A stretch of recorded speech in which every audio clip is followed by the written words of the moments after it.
Hello, what's up everybody? How's it going? How y'all doing? I'm glad to have you all here. We have Zachary, Erdrick, Spencer, and Michael. Hello everyone.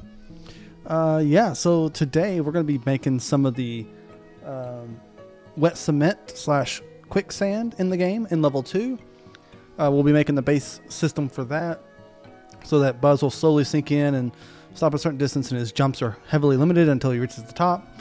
And then we will we make maybe something. What was the other thing we were going to do? Oh, the dirt mound puzzles. We may do that as well. So yeah. Hello, Aqua. Hello. Yeah, it's me with the face. So yeah, that's our plan. We have some new assets in level 2. That's pretty cool. Oh, I'm turning my music way down for me. Yeah, that's kind of exciting. Let's go here. Yeah, we're doing at least a little bit. You know, it's been a long discussion for a while that we don't know how much the game will do, but we're doing level 2 as of right now. You know, we got like all new fencing. We've added some foliage to the level, some like actual grass. You know, we have new trash cans, a whole new track and ground. So we have a whole new pool. You know, that's pretty cool.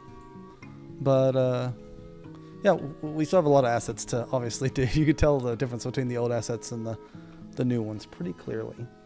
Yeah, so what we're working on right now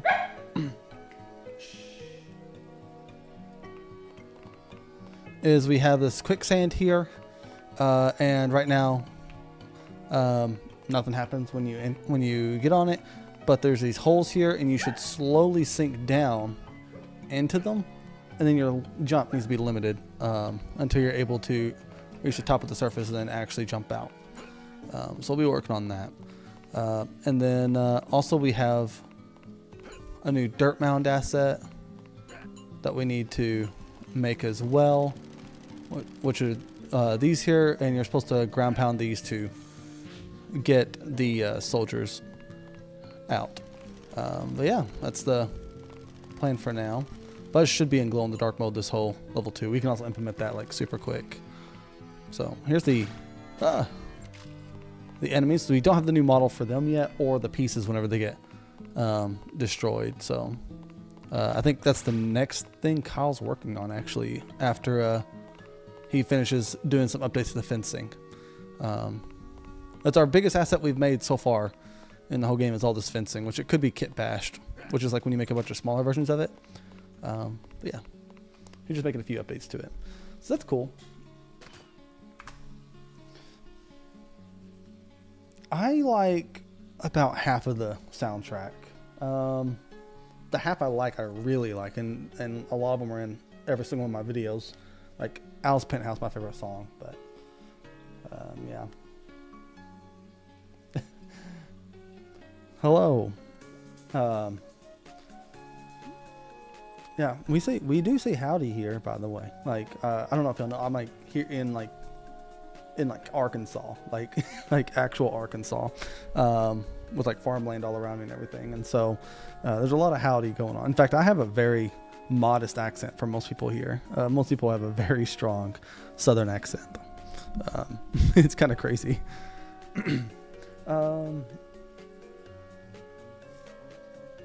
Yeah, I actually like, there's a lot of songs like that I don't really care for. Like, I actually don't even like the PS1 version of Level 1's song. I put it in some of my videos, but I don't necessarily like it that much.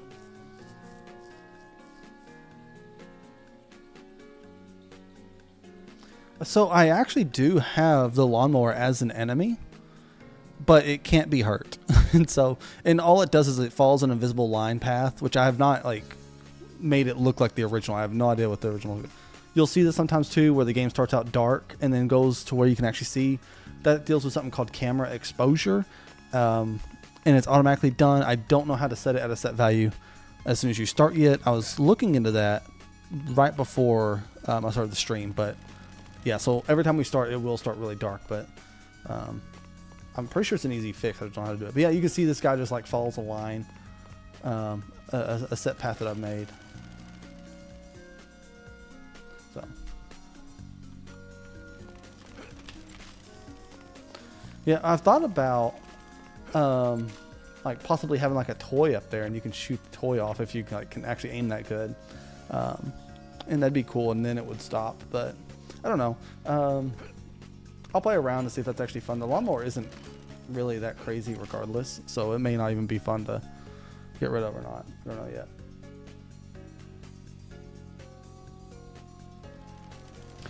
We do not have a death animation yet. We have a damage animation, which is where he like throws his arm back like that. Like let's see if I can get in this guy's way. I think he comes in. Like he kind of like gets shot back a little bit. But we don't have a death animation. There's like 4 or 5 animations for Buzz that we don't have in the game.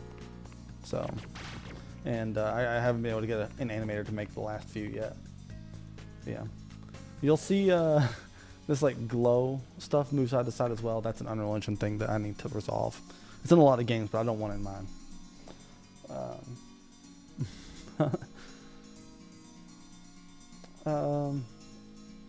Let's see. Quicksand, you say yes. So in the original, it's actually wet cement, but it acts like quicksand, where you slowly sink in. Let's lower my camera speed. So basically, you like slowly sink in, and then you can like jump, and it'll raise your height a little bit, and you'll keep falling until the top, and then you breach the surface, and you can like do a normal jump out. So we'll be making that today, Metal Dad.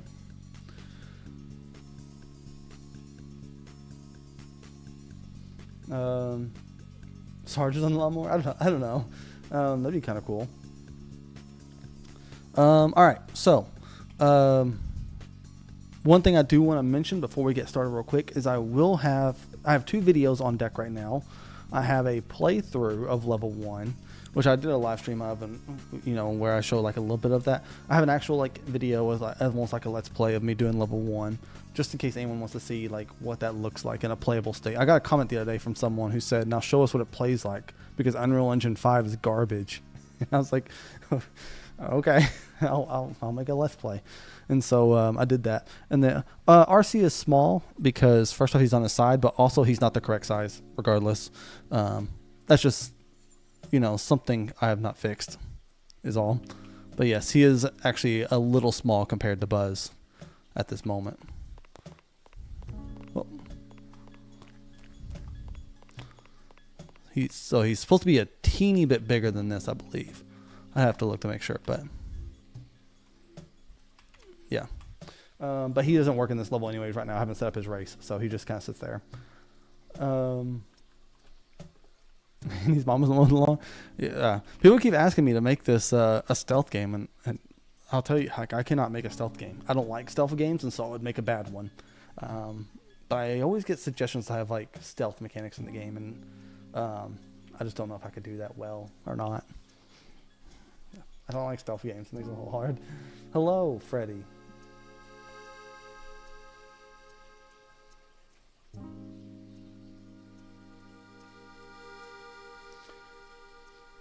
Well, Erdrick, you could also make the same argument for Expedition 33 being one of the greatest games of all time. That also just came out as an Unreal Engine 5 game.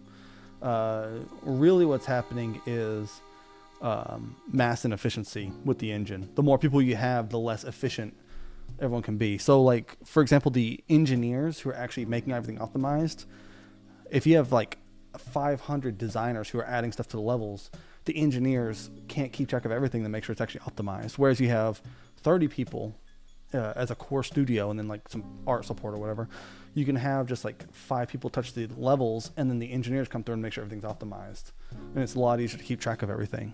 So so the issue is like game development doesn't scale evenly. That's what I think is actually happening. So I get it. I'm getting like constant comments now that Unreal Engine 5 is horrible. It's a little crazy. All right, so first things we need to do. This right now is just a actual static mesh What that means is it's not going to react to buzz falling in, so it's not going to look kind of like liquid or whatever. We can resolve that, but that's not what we're going to do right now. What we're going to do first is we're going to go to our blueprints, and we're going to make a... Let's move this up so I can actually see a little bit better. Andy's Neighborhood Mechanics, and we're going to create a blueprint. And what a blueprint is it's a set object in the level that can have code on it. So we're going to add it as an actor blueprint.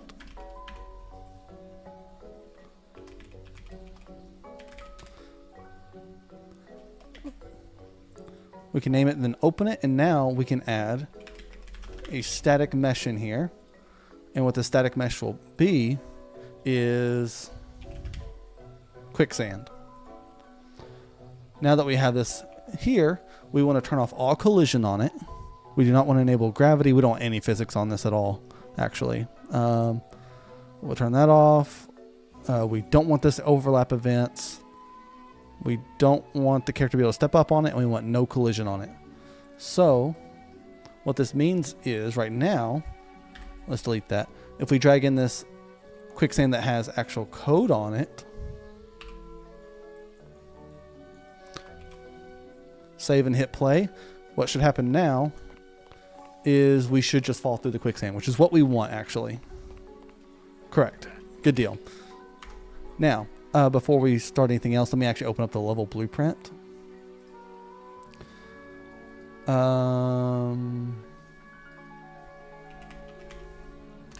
We're going to put a sequence here, which is where we can tell blocks of code to run in what order. So we're going to pull this over to the left. Our first sequence is going to be all this stuff where we activate the quest systems and dialogue and any the sound of the song, the sound of and the music in the level, which we're not going to mess with right now. But then after that, we're going to go here. We're going to hit a delay, and we're going to put it for one. That's fine. And then we're going to get player character. We're going to cast this BP_buzz. What this is we're getting the actual blueprint that the character is using, which is always going to be buzz, and we're going to glow in a toggle glow in the dark mode, and we want it to glow. So this is on the level blueprint. So now anytime we start level 2, he should start in glow in the dark mode. So that was an easy fix. That was easy to add. This will not happen for level 1. It's only for this specific level. Some levels we want them to always be glow in the dark. Some levels obviously you only want it in dark areas. This area makes a little more sense. I did update the skybox, by the way. What do you think about that? I made it much more purple than it normally is, or than it was like before this. But yeah, the grass is in the way. Looks good.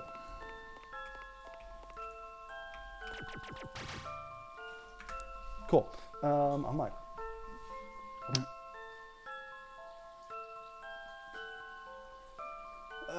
I can relate this to me since the game team are making an expansion mod for FNAF Ruin. I don't even know what FNAF Ruin is. I'm like familiar with FNAF, and I've even played like a bit of the games. I have no idea what FNAF Ruin is. UE5 is phenomenal. Yeah, I mean, like the only people who say like the engine is horrible are people who are not game devs. The engine is not perfect. I'm not making that argument. There's the engine is bloated, but you can remove a lot of that like very easily. Like if you have like an actual like technical sense or engineer working on it, you just remove stuff you don't need. And usually the big studios work directly with Epic for a custom version of Unreal Engine for their game. So yeah. 4.2, it's a pretty old version. There's a lot of things like they don't want to focus on going over 60 either, because 95% of players don't play over 60 FPS anyways. You may think that's silly, and I would kind of agree that higher frame rate should be, you know, a little bit higher priority. But issue is, like, most players are like these people who get Madden every year and they play on their TV and with like the frame generation stuff already. So yeah. Hey, oh yeah, we did just hit 20,000 subs yesterday. I think it was yesterday. I think we're at 20,070 right now. So we've gotten like 70 subs today already. That's pretty cool. But yeah, we just hit 20,000 today. That's pretty awesome. That's pretty exciting. It may have been yesterday or the day before. Scooby-Doo N64. I don't know. So complicated. I do want to make a shooter game someday. I've actually never made a shooter game. I think it'd be a lot of fun. I don't play a lot of shooters, so I think it'd be kind of, but I don't like dislike them like I do stealth games. Yeah. The Star Command game, I've never played it, but if I made a Star Command game, I would want to make it a full fresh idea from me, not based off the original. It wouldn't be a remaster. It would be like an all new game. So yeah. You hear the frogs croaking? Relax. Okay, so next here we're going to add a box collision. And this is going to be our ground. And what's going to happen is while we're touching the ground, it's slowly going to sink to a certain level. And that's basically what's going to actually keep Buzz from going all the way under the sand and make him sink slowly. So this should be pretty easy to do. We're going to name this sinking ground. And it needs to be, let's see. This was like way off. Okay, box extent.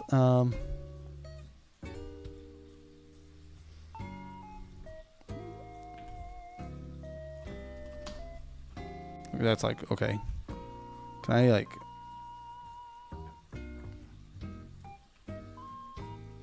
Okay, 550. 550. 50 is fine. And what this needs to do is it needs to be placed kind of right underneath it.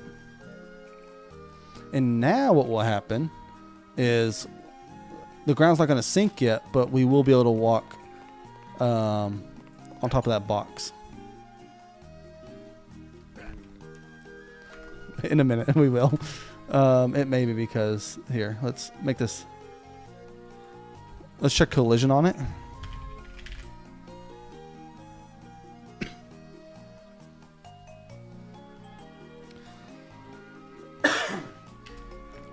Let's see if it's because it was a child to that static mesh that did not want any collision. I don't know. I don't think that's how it works.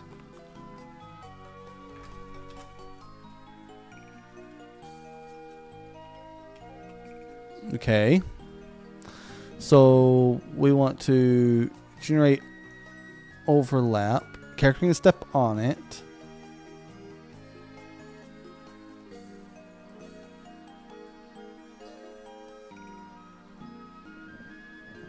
Oh, it's overlap. It's not block. Okay, there it is. So what this is meaning is that basically it was trying to act like a trigger, not a collider. There it is. So we have that working. That was pretty simple.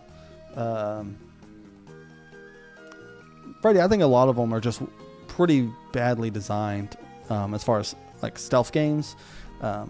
Yeah, there's like apparently like really good ones like Dishonored. I played Dishonored and I liked it more than most, but they still weren't for me.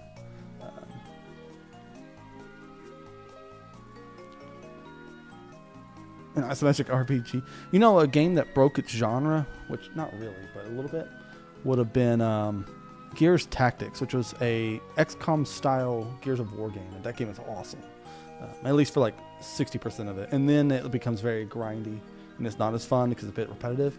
The game could be beat in like 8 hours probably, and they stretch it out on purpose to be like 25 or 30 hours, just because they want the playtime. And so I think that's a detriment to the game, but the actual game is like really good.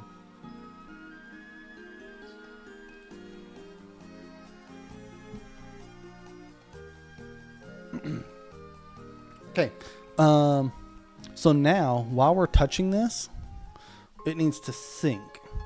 And so, I think we're not going to do generate overlap events. I think we need to go to generate hit events. And what we're going to do in the code is we need to come all the way down. On component hit, other actor, if this is equal to get player pawn. So what this means is this is getting Buzz basically. So if the actor that is hitting the ground is Buzz Lightyear, on component hit, is this like,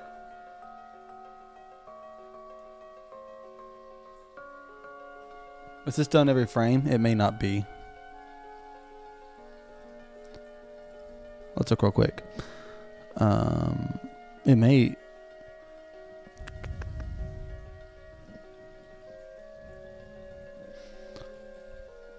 Let's see if this is done every frame or not, and if it is, then that's cool. But we want to take this,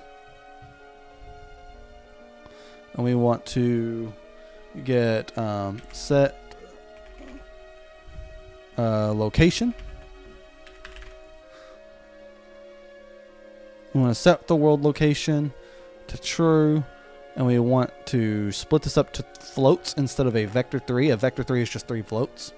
That's all it is, and floats are like your XYZ position basically, so they're numbers that have decimals, and it could go negative. And then we're gonna get world location. Not what I wanted. Scoot this over a little bit to have more room. We're going to split this up. X and Y should be the same. We don't want that to move. But then the Z should be -1. And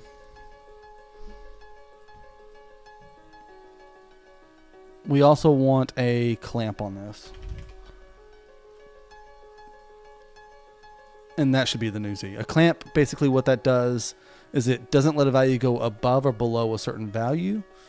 So we want this to be whatever it is by default. We'll just say like a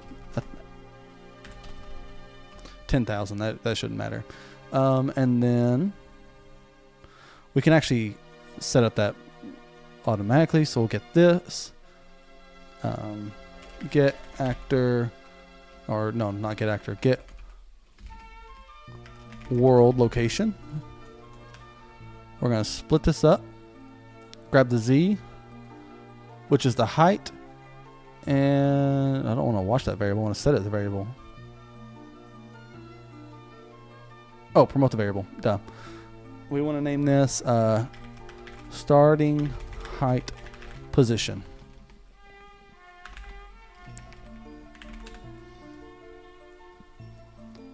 And then on begin play, we want to get this. So basically, we're keeping track of the max height right there. So starting height position should be that. And minus, we'll say like 200. And that's the minimum. So that's a little messy right now, but that should be fine. And we'll test this out. Yeah, I actually could make a day-night cycle. I want to make sure the tone is right for the level more specifically.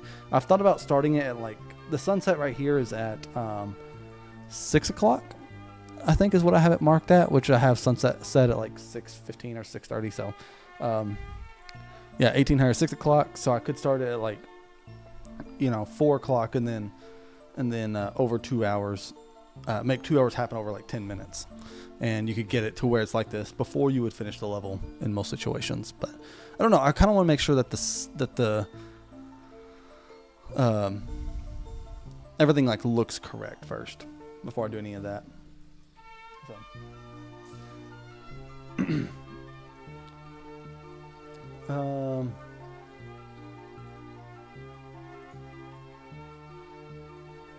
So, okay, what we're going to do now is see if this lowers us. I mean, I really need to fix exposure.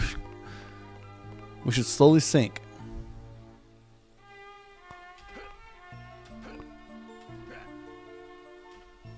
Is it syncing? I think it's okay. So on component hit is when it's first hit. So what we're gonna do is, can you do on component not hit? I guess we can do overlap, huh?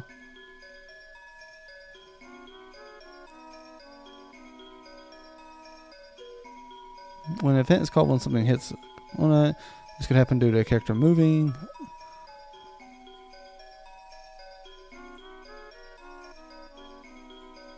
I'm reading this bit of text real quick. Okay.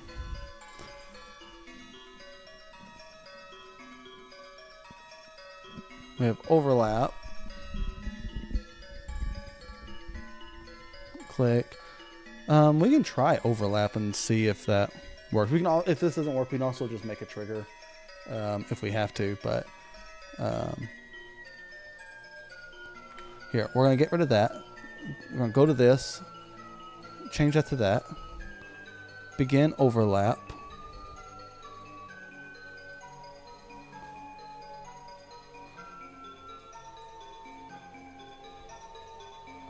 And then we want to create a variable called should sync. We're going to get this. We're going to set it to whatever this value is. And this will go into here as whatever this is.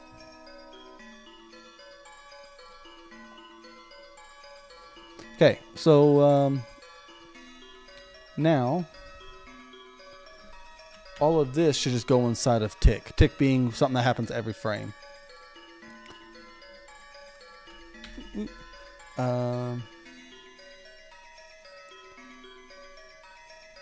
And it's going to move down faster or slower right now based off of how quickly you do. That's fine. But we want a branch here first. And we want to check should sync. So now this tells us, hey, if we are syncing every frame, then that should sync down. And then we also want a end overlap. And basically we're going to other actor. Don't want syncing ground. And what this means now is we can undo that.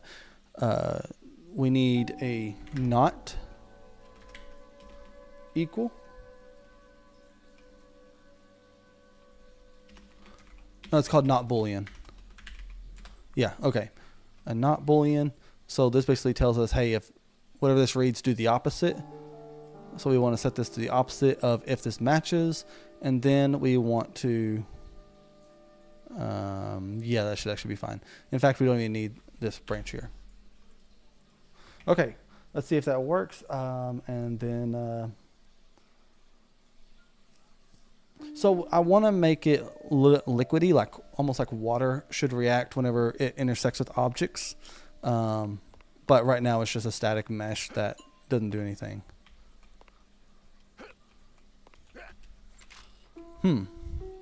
Okay, so that's not going to work, which is fine.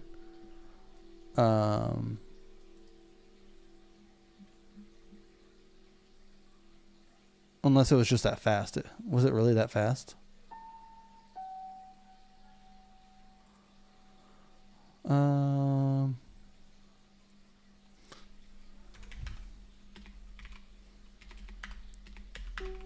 Multiply.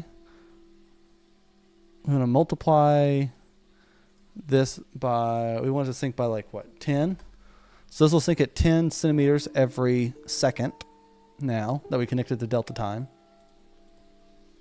Let's see if it just sank way too fast. That's possible. Otherwise, it's an actual collision issue. Hey, look at that. We're syncing. So it was just too fast. So, good deal. That means we were getting like 150 frames a second. And it's going to sync forever because I did not, or it's going to sync until that point. But we need it to be like less than that. It should probably be like a max of 100 or something, which we can set this to a variable to set as well if needed. So this technically means it should take like 10 seconds to sync. We can do something a little bit better than that. Let's see how much this syncs by. It can be even less than that. Yeah, we're going to go with 50.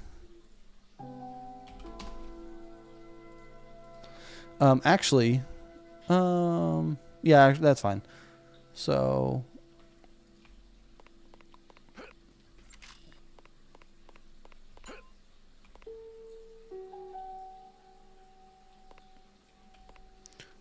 yeah, that's what we want.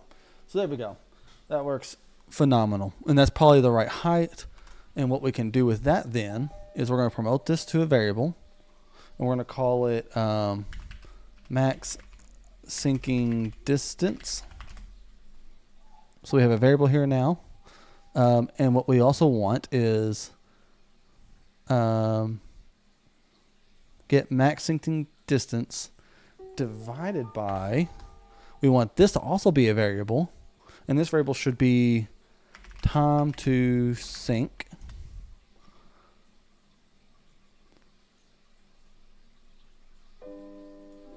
And what this means is if I set this to like, we should be totally sunk within like 2 seconds, then this should sync us to where it should meet, it should be at the correct speed no matter what we set that distance to always sync within 2 seconds.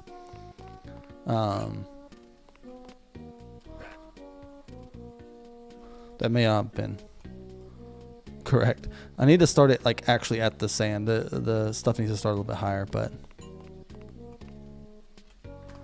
so that's not necessarily correct. So max syncing distance is 50, and what I have to do, so it should sync by 25 every second, right? It's time to sync. Time to sync is 2. Okay, so that's all right. Make sure I'm not missing any chat.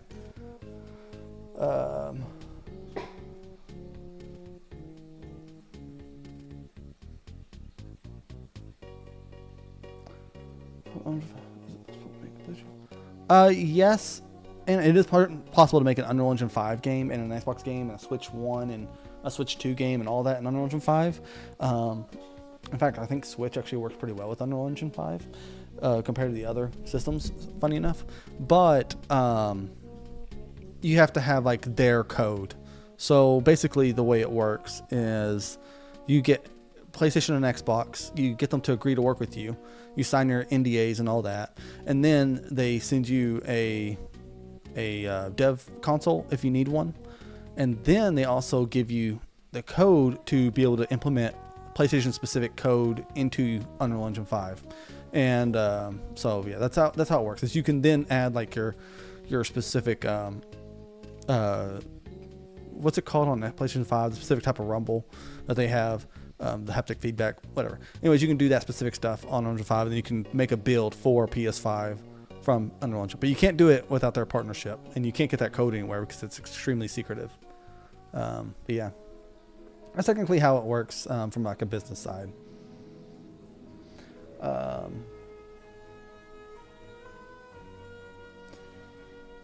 The music is the vibe. This whole soundtrack is great. I like all of it. I think cement is like wet concrete, but I'm not. I don't know. I'm not. I don't know. They don't play different sounds in Walked On yet, but I have the sounds. Like I have the sound files in the game. I've just not implemented different walking sounds yet. I still need to implement the one for walking on water too, and it's easy to do. It's just I haven't.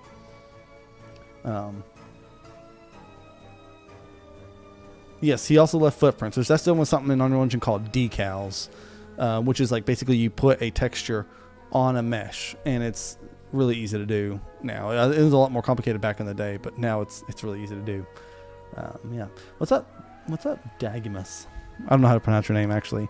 but that's how I think it is. Glad to have you here.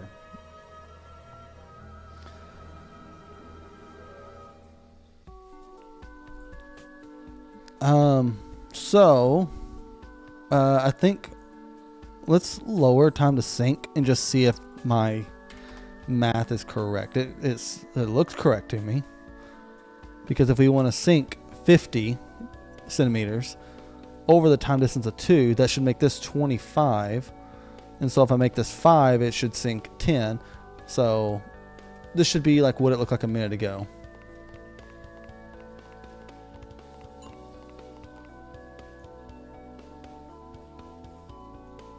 Yeah, okay.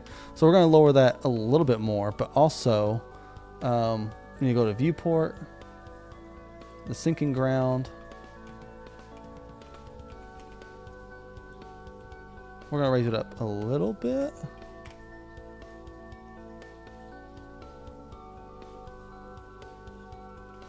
Okay, we're going to say that's correct. And we now want it to, that's not what I want. I want event graph. We now want max distance to be closer to like 65, I think. And then time to sync to be like 3 seconds or something. So this should sync a little bit quicker. But I think it'll look good. That's like super fast.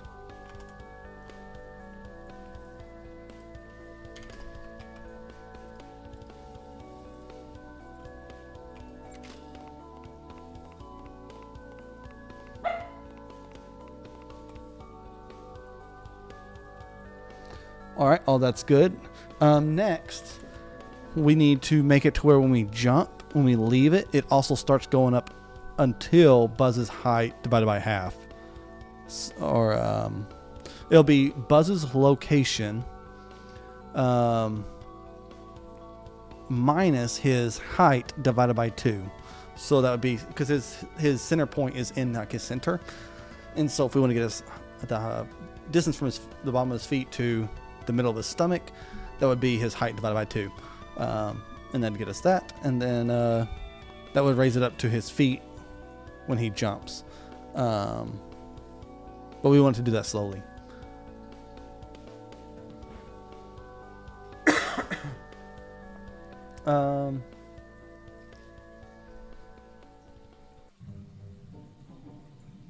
Well, look at that metal, Dad. See, I don't know any of this. I'm not a builder or anything.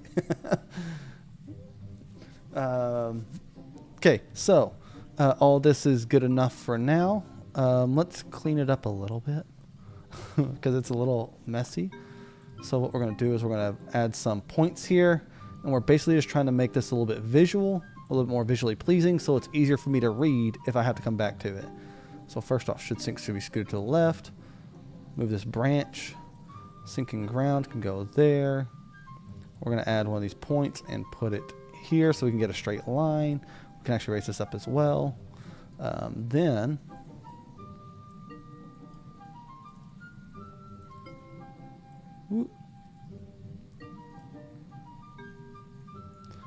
we want the starting height minus that. That should be correct. Yeah, that's correct. And then, okay. Well, let's get all of this. There we go. And that is good enough for now. At this point, when we leave, we need it to raise up to the distance that Buzz is at the max height. Let's actually add a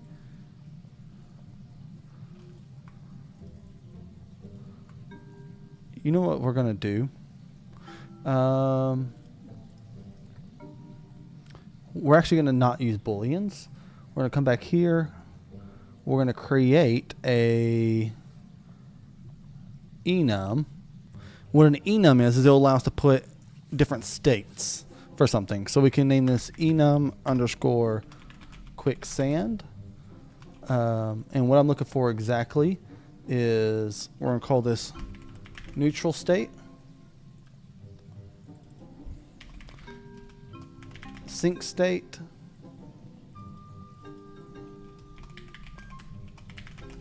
Raise state.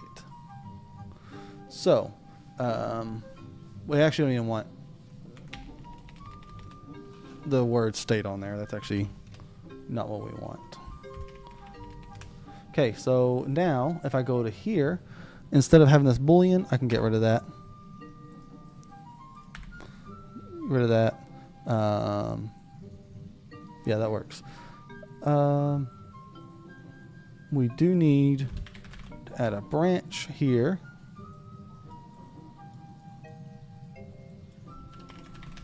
A branch there. Okay, now we want to add that enum we just had, which is enum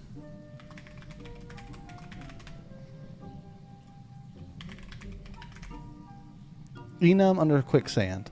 Now, what this means is we're going to start in a neutral state, but if we are overlapping with that fake ground, we get to set this to sync.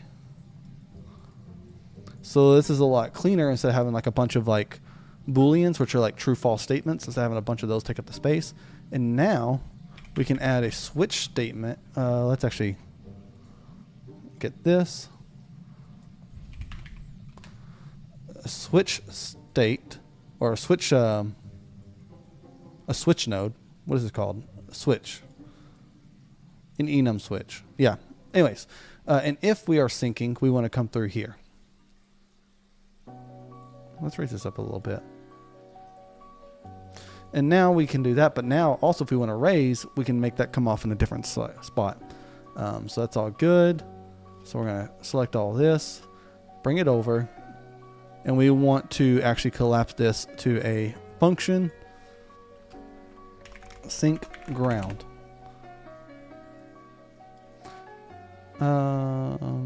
We want this to be called delta time. Delta time is the time between each frame, and that allows us to make sure things sync at a set speed per second rather than a set speed per frame. We basically just do some really easy math with delta time. So that's all good, and now we can actually do a raise function. So yeah, that'll be easy.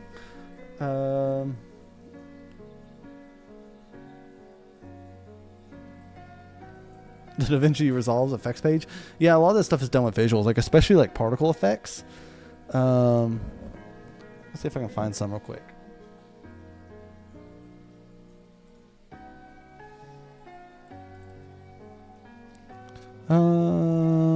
Let's go with, yeah, one of these. So it's compiling the shader. You can see like there's like these nodes for like basically how it makes this like visual effect. So, and there's a lot to this stuff that I don't understand, but there's that, and then there's also materials which are a bit crazy. Like if we go to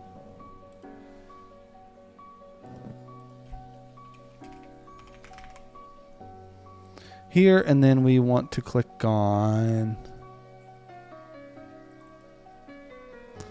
this is a water shader. So basically it does like a bunch of math with like colors and textures and stuff. And you can make it to where it reacts, like when Buzz walks through it and stuff. So this is not really my wheelhouse, but yeah.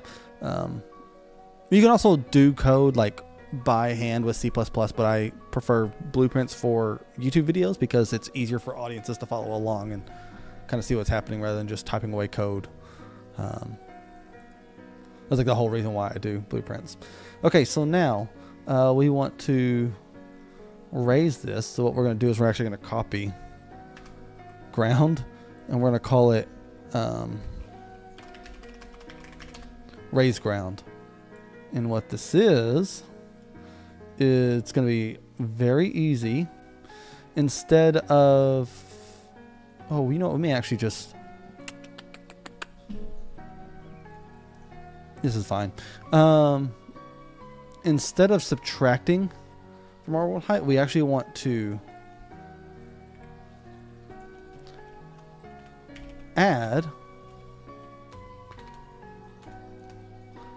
from this variable and then clamp that to here. And now when we're no longer jumping on it, it should do that, but we want time to sync to be divided by 2. Like we want it to raise faster than it should sync, right? So we'll just see if that works.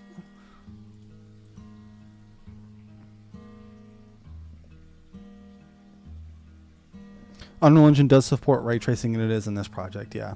It's actually like really easy. It's just like a button. I think it's on this project actually. It's been so long since I touched it. It may. So I know for sure the lighting uses lumen, or not lumen, but ray tracing. I'm not going to show this page because there may be some stuff on here to not see. But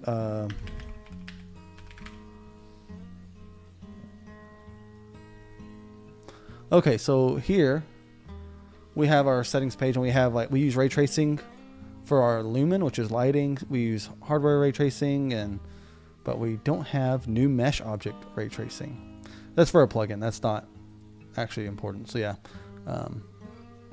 yeah, we have that set up. Hello, Aaron. Welcome. I still have my 3060 12 gigabyte card because I couldn't secure one. My friend Fob was able to get one from Canada for me if I needed, but I told him to hold off at the moment because it was still overpriced, even though it was yeah, because he was just gonna drive it over the border for me from Canada and then ship it to me. But after shipping it and everything, it'd still be $800 for a 5070, and I was like, man, that's so expensive. So yeah, I'm gonna wait until everything kind of calms down. My 3060 is still good enough for the most part. I would like some more VRAM because Unreal Engine 5 does eat up my VRAM. The editor does.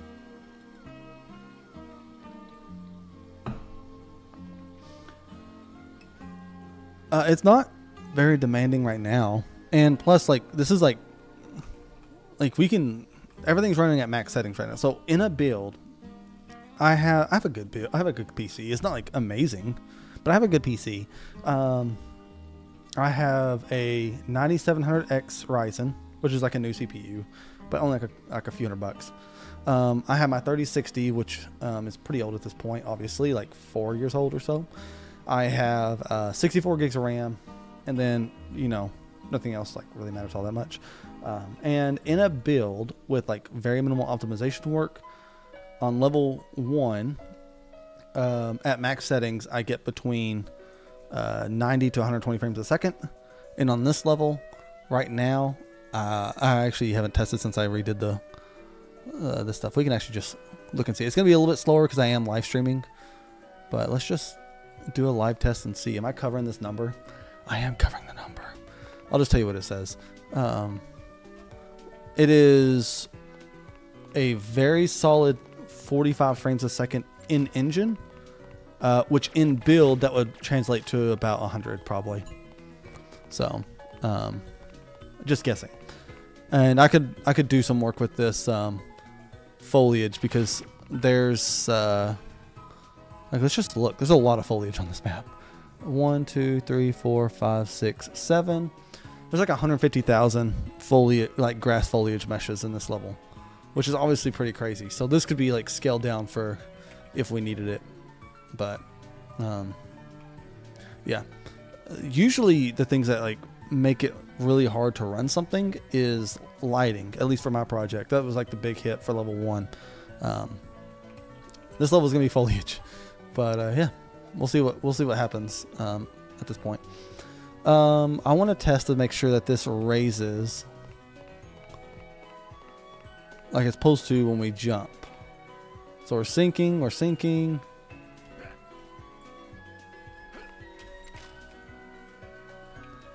I can't tell if it's raising or not. Okay, we'll wait a few seconds. I'm not sure it is. And we'll double check this. What we're going to do is... Okay, so what we're going to do is we're going to attach a viewport.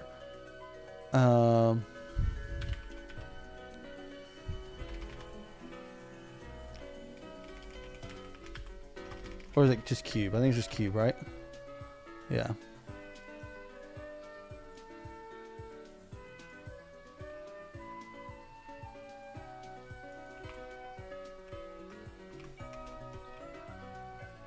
And then we want this to be like, what, 10? Want it to be like 11. 12. We'll just do 12. Whoops. 12. And it actually needs raised up a little bit. Okay, so this is a child of the sinking ground. And so what we can also do is take the actual Quicksand and mark that as hidden in game. And this is just like a really easy way to debug. There's other ways to debug too, but this is like a really simple one. So you can see we have the ground here. You can see it lowering.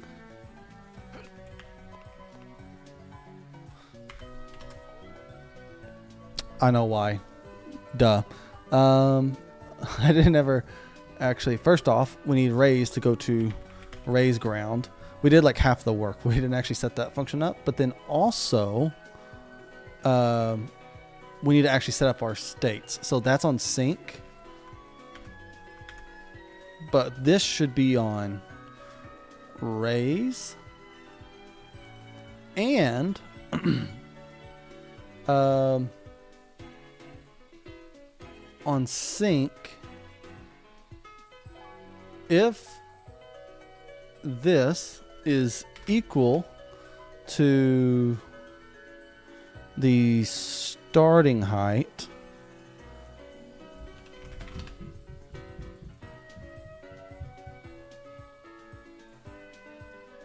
we'll do it after this just to have a little bit cleaner code. It's technically less efficient, but like not enough to worry about. What we're doing here is we're going to check to make sure that if we're at the max height, we don't run this calculation if we don't have to. So we're going to set Quicksand state to neutral. And this will basically prevent this from running anymore if it doesn't have to.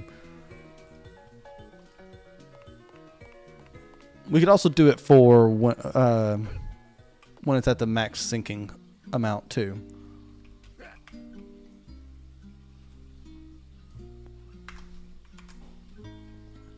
So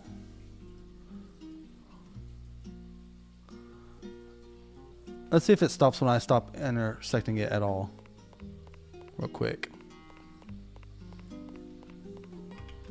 Oh, yeah, it keeps syncing. Okay, so that's that issue. So other actor, if it is equal,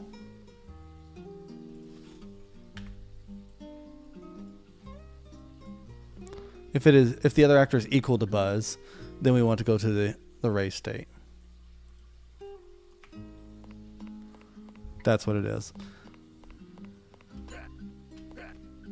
Yep, okay. That worked. So see, it's syncing.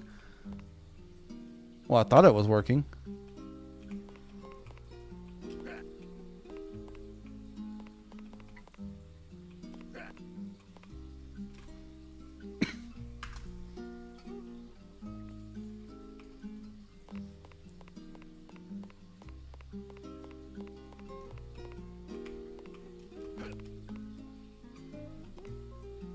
Well, it does stop. So there's something wrong with the raise code then, I bet. We want this to go to raise. Otherwise, it doesn't matter. That goes to sync. That's all correct. We take this, we delete that because it's unnecessary. On the raise state, we want to actually go to... Oh, delta time is 0. Yeah, that would make it my speed times 0, which is obviously 0. Good deal. That's an easy fix. Yeah, we're just multiply by 0, and that was the issue. Right? Right. I was hoping. Maybe not. Let's just go to time to sync to that. So we want delta time times max distance times time to sync. So this is 50 Time to sync is what? 5? 5. So this would be like, or 65, but it'd be like basically 12 a second that it should raise. And then we add that Z distance. Oh, wait. Right? Oh, no, this should be right still. We want this to raise up until we hit the max value of the starting position.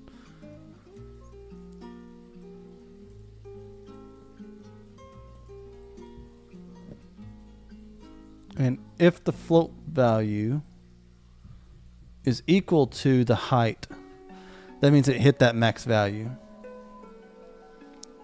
So that should then go to the condition, which should then go to neutral. Let's just disconnect this and see what happens. And see if that's possibly the issue. Whoops.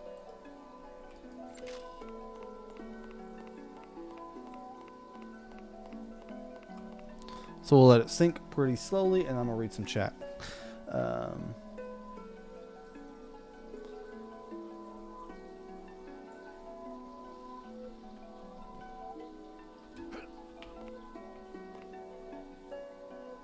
You know, Jordan, sometimes people just want to work on some cool stuff, you know? It's also great for my portfolio. Like, there's a bunch of reasons to do this. That sometimes, like, people just want to work on cool things and kind of show that off without, like, you know, wanting to charge people money to kind of see it or whatever, you know? It's great for my portfolio. That's, like, a big thing of it.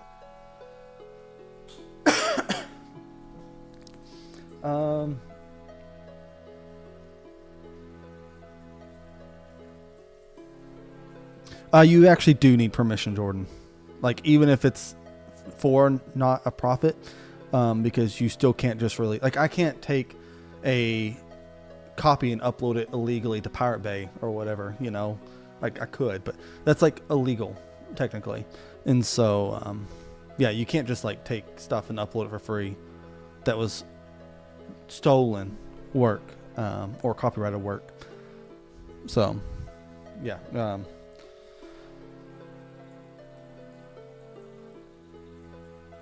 yeah, Sega is like super forgiving with Sonic. They've been known to even like do some like weird stuff, like their like Sonic the Hedgehog murder game or whatever. Okay, something is wrong here. So we're raising the ground. We get the height. We want to raise it, and we want to clamp it to a minimum of the. The minimum is the height position, and the minimum is that minus the maxing distance, and the maximum is just the sinking distance.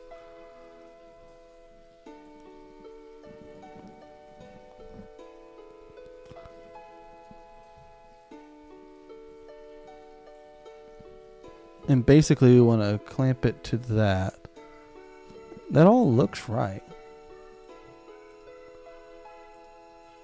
Is there something else I'm missing? So we're setting quicksand state to sync. What happened here? What happened here?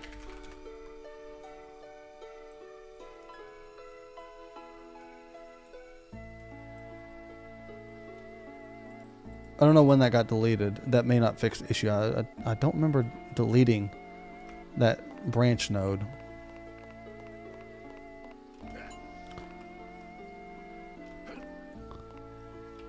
Oh! Yep, there it is. Okay. Oh, you know what one problem is? Oh. It still thinks I'm touching it here. And when I scoot away, it does it. What am I checking collision with? The sinking ground. Which is in... Oh, wait. Wait. Yes, I know what the issue is. It's colliding with, like, the dialog box. And, okay. I've had to check this before. Basically, if the actor is that, and if the component is equal to cast to buzz, we'll just do this. This is fine. Casting is expensive, but we'll roll with it. That also means we don't need to bother doing this, because if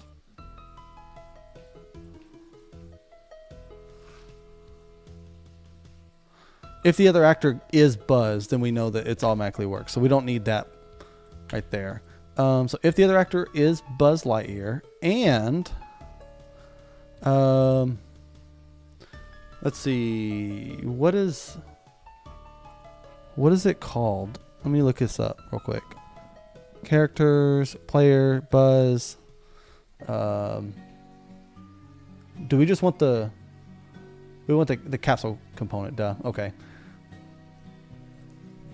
Get capsule component. And if the component is equal to this, then we want to do that. There we go. This is the bit of code I need. Yeah, because it's hitting Buzz Lightyear, but it's hitting a component I don't want, is what's happening. If that makes sense. Because there's a bunch of like colliders on Buzz for different purposes, and it's been a while since I've done an interactable like this that I just kind of forgot about it. We can also add this to our interaction system pretty easily. Is that like, actually, if we did that actually, I probably should have done that in the first place. Implement interaction. I don't even know what it's called. It's BPI interact, isn't it? Interface interact. What? Shoot, spin, jump, overlap, interaction.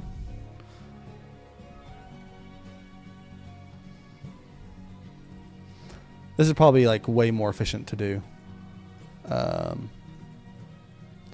And then we actually need another interface for that for like end overlap, but yeah, we'll roll with this right now just because I have this here. We're gonna take all this, copy, take all this, delete. This is the quick way to fix it, but I'll switch it to the interface because that's much more efficient in a second. The other actor needs to cast a buzz. That should cast there. Here, we want to make this a branch for an if-else check. Basically, here, there. And now it should only check on the Buzz Lightyear's actual like little collider box. So that's also why it felt like it was syncing fast. Well, that did not work, but the idea is correct. Is there okay, no. None of those helped.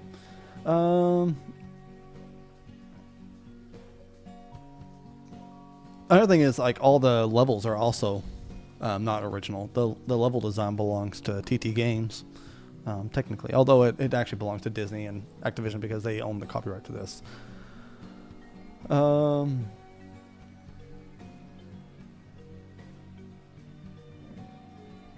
Nevin, thank you so much. Glad to have you subscribed and watching. Glad to have you here live. I'm doing a little bit more live streams just because I can then like share some of this code work with people and kind of help with like a little bit more of like the education and interaction with people. So yeah, I think like interacting with viewers is something I want to do a little bit more of.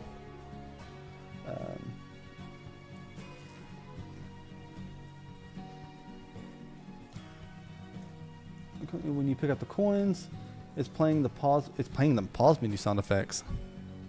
I don't think it is it? It should be playing the all pickups play the. Let's look at this actually. I think it's just the base collectible. Add collectible. Blah blah blah. Spawn 2D sound. Pickup 1. It plays this sound. And that's for like power-ups maybe? I don't remember. But there is a menu select, but I don't remember what it's called. But there is a button on here for menu selecting. I could not tell you what the name of it is, like off the top of my head though.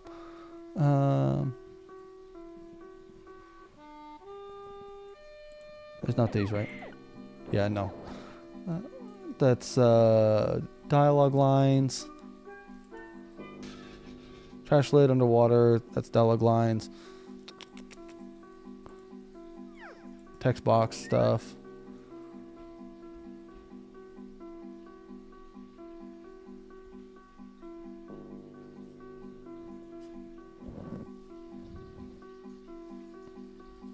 I'm looking now because I'm invested. Piston up, piston down.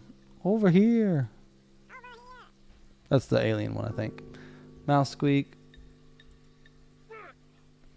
Okay. Lift loop, a bunch of sound. Background effects for levels.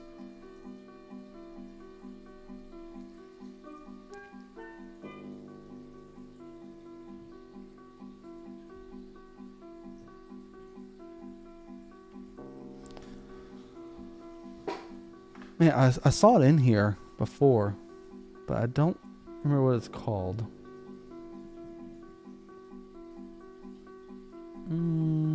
There's cancel button. Is it called select or something like that?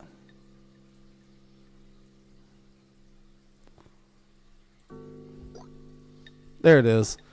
UI select. It's probably pretty quiet. It's pretty quiet for me, but yeah. That's the pause me. Man, I'll have to play the game again. I've not played Toy Story 2 in probably like 3 or 4 months now. I was playing like every 3 months on average, and I've not done a playthrough again in the last few months.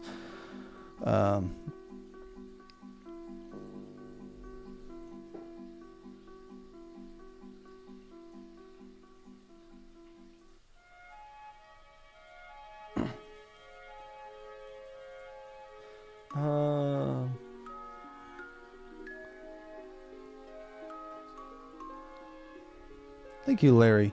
Yeah, I'll say, like, I don't actually like strive to be educational fully, where I fully show how to do stuff. I'm not like a tutorial guy, is what I'm saying.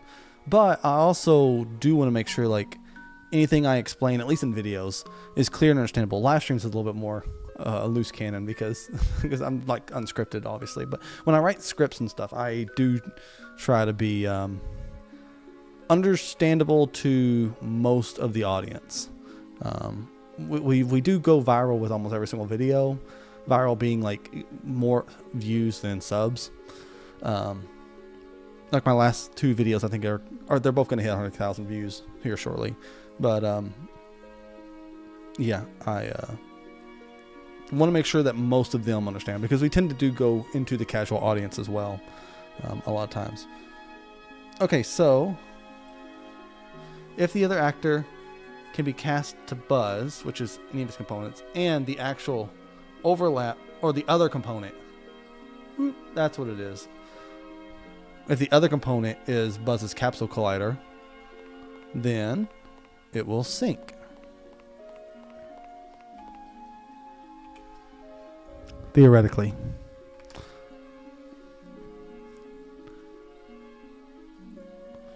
And if the capsule collider is equal to that component, then we want to go to sync.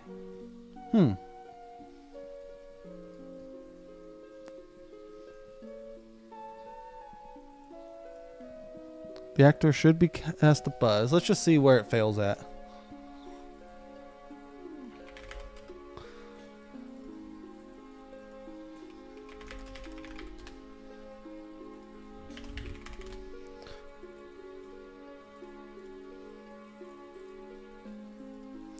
And we should see failed pop up underneath that little health bar on the left if it does not detect this buzz. Okay, so it is buzz.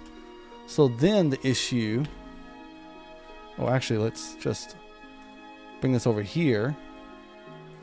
And now the issue will be if what it's colliding with is not actually the... Failed. Yeah, that's fine.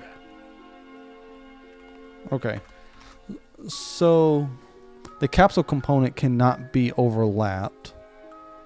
So that's why we need the hit on this. But the issue is there's not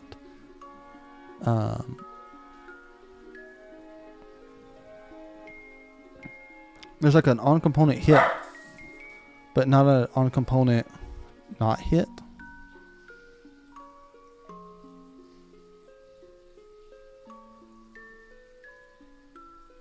Because that doesn't generate overlap events. Another way we could do this is we could shoot a raycast down from buzz. I don't really want to do that because that's not very clean. Another option is, oh, you know what I'm going to do?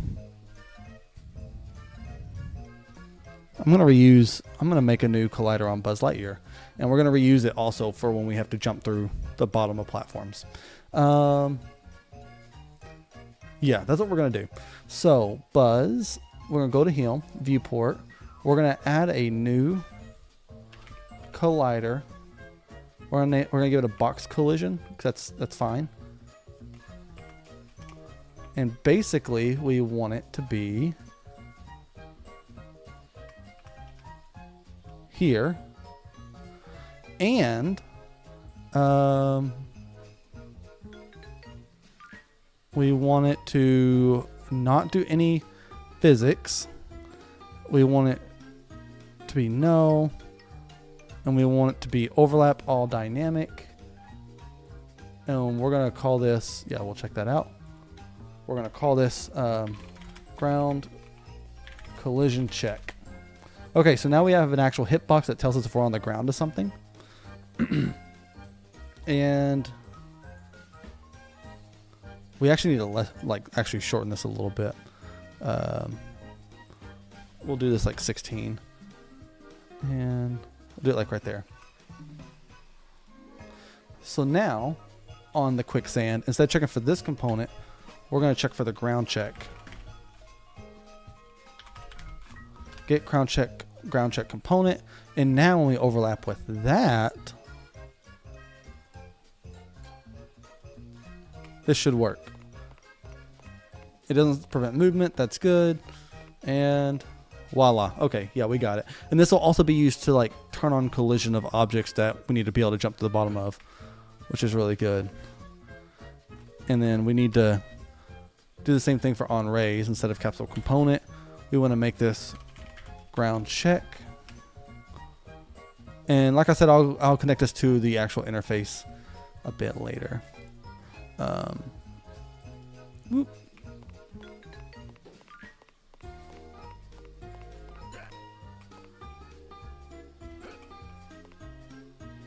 It still lowers, which means that didn't. So if it's buzz, that's overlap component. It should be other component again. And now that should work. Let's catch up on chat.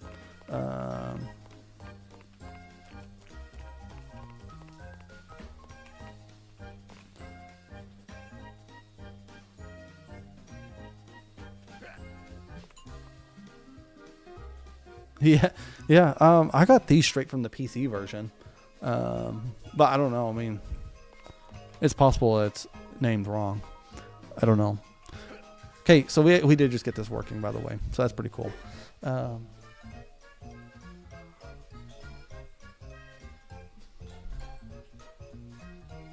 looking at my dog. So now that works, we next would need to limit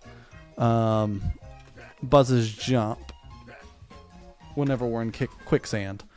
So we need a new state for Buzz as well. Player characters, and we need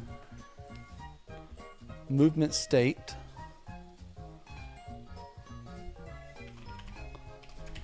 Quicksand.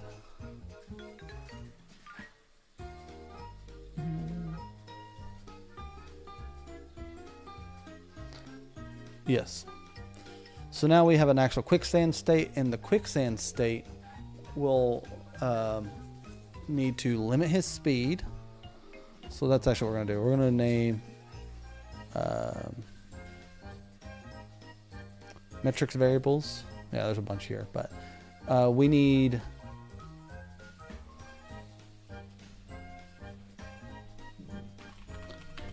Quicksand speed. This should be a float. And we also need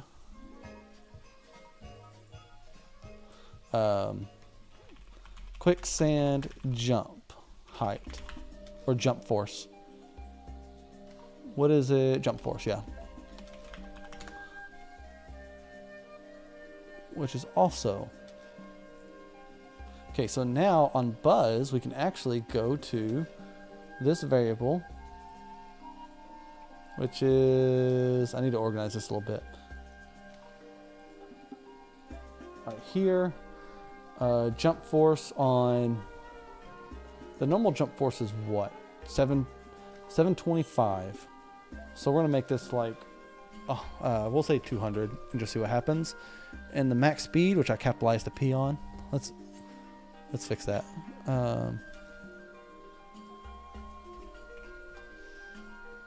Oh no, I can't fix it because of... Okay, that's fine. Max speed, what is our normal speed? It's probably 700. Yeah, 700. So we're going to make this like 300. And now, also on the Quicksand, we need one more trigger on it to be able to know when we should enter that state. So, Quicksand, viewport,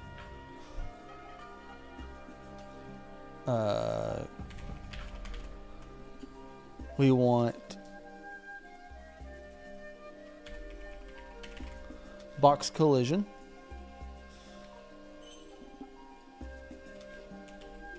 We want this. What is this Q? Oh, that's just the representation, right? Yeah, okay. We want this actually attached to the static mesh. No, we don't actually, right? Because that would cause issues. Let's just drop it there.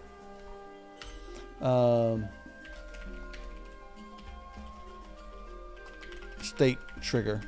And this will basically be the trigger that tells us when we should enter the state or not. We want it slightly below. Like right there, I guess. And we want it to be... What does it need to be?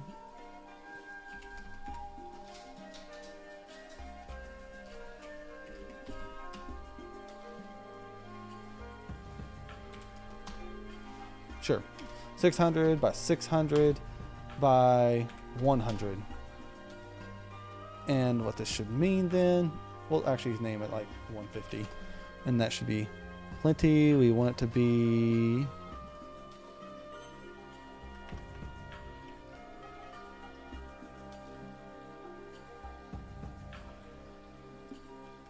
No, lower.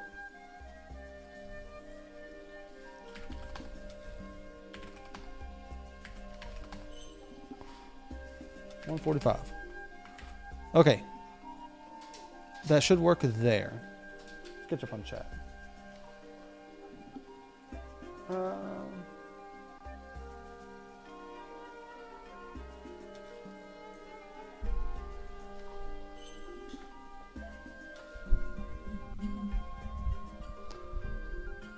Yeah, and it's actually like really like this could like we're at a point where we could compete with like obviously Toy Story 1 at runtime, right? Like Toy Story 1 could never have these visuals. Not even close. Toy Story 2 couldn't either, even. We can't do Toy Story 3 at runtime yet, though. That's still like the stuff they can do in that is still like way ahead of our time. But they also like go like that chandelier scene in Toy Story 4. I think took a month to render that whole scene. That little like short like 2-second scene I think took an entire month to render, which is crazy. Thank you, chef. Yeah, and exactly. Just like sprites laid on top of. In fact, in the original game, a lot of things were actually like 2D images that would just always face the camera. It did that with like a bunch of circular objects, like with the vases and the poles and things like that. I don't know if it was the original guy who did it. The super famous actor, I can't think of his name. I don't know if it was him that did it or not, but It may not have been him. In fact, actually, there is one sound clip of Buzz in here. I'm not going to look for it because it'll take a minute to find. But there's one that is not the actual Tim Allen voice clip, which is interesting.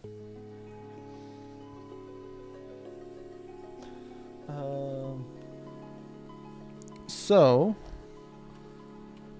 we can actually, by the way, let's actually open this one more time. This cube does nothing, right? Oh, wait. That blocks all dynamic. That blocks all dynamic. Okay, so if we just delete that, it still works, right?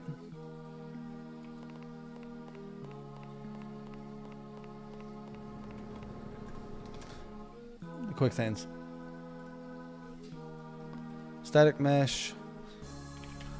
Hidden in game. We do not want it hidden. And make sure this still works real quick.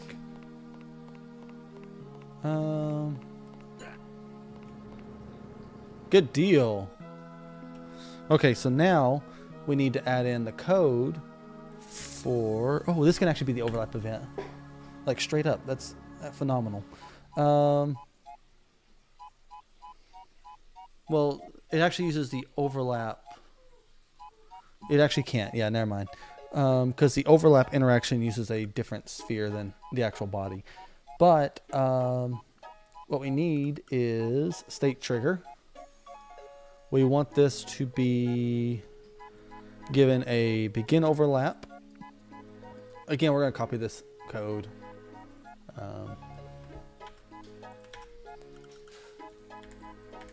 Let's delete that. Oh. Okay, so other actor and then other component should be the ground. Actually, should not be ground collision check this time. It should actually be that capsule collider. Get capsule component. Let me check real quick on Buzz. Interaction capsule. Yeah, okay, so that checks for interactions that we can do. So we can't use that for Quicksand because it's not accurate enough. Whoops. On the Quicksand, we want to check for the capsule component. And if that's true, we want to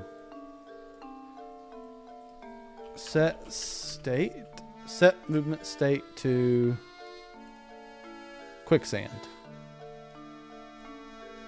And now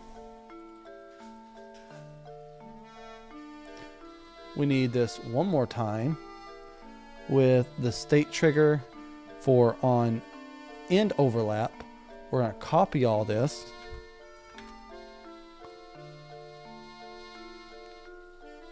Other actor, other component, but this time we want to go back to standard movement.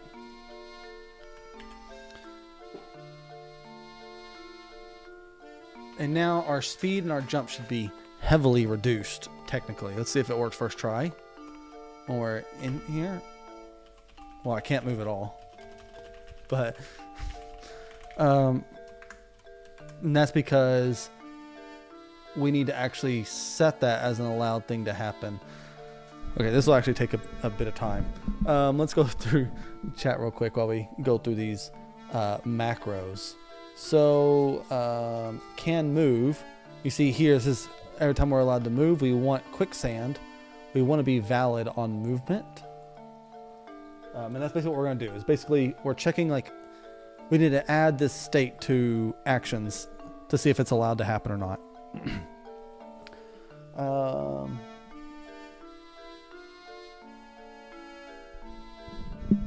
Yes, I did notice that level 1 uses 2D sprites on the nails, and ours are 3D, but yeah, there's a lot of shenanigans like that. The vases, the stairwell poles, the crib poles, plants, nails. Was there anything else in level 1? The utensils in the kitchen were 2D sprites. That may be all of it.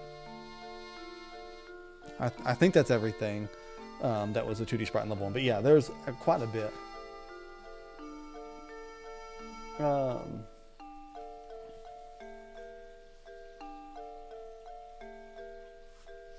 Did it? I have not paid attention. This is not finalized foliage on the level. Well, it doesn't continue moving. Were you talking about like in the original or can use jump? We want that to be valid.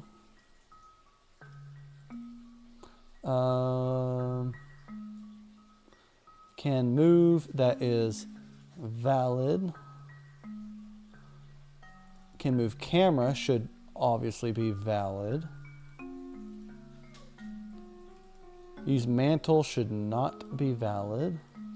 Probably, maybe. We're gonna say no for now because I anticipate it causing problems. Edge detection should not happen. And then can shoot laser, we will say yes.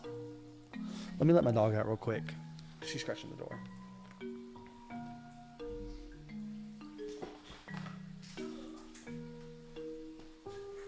You outside?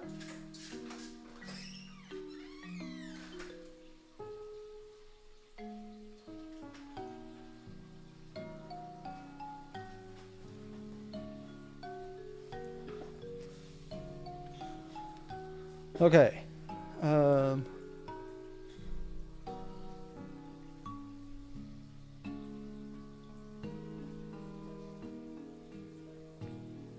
Original game. Gotcha. Okay. I don't know if I'm going to add clips from the movies yet or not. I'm not against it.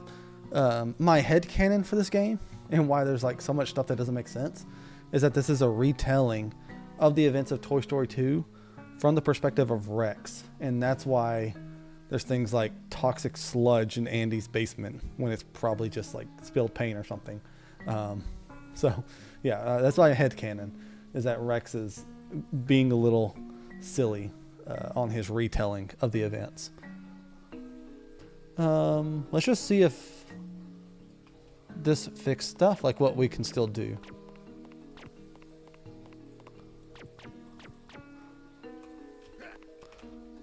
I just can't walk. That's interesting. Is it because of Quicksand, state trigger, obviously not enable gravity, journey overlap limit, we do not want the character to step up on, overlap all dynamic, we actually even only want overlap only the pawn, right? But we'll just roll with this right now. That would make it more efficient to check.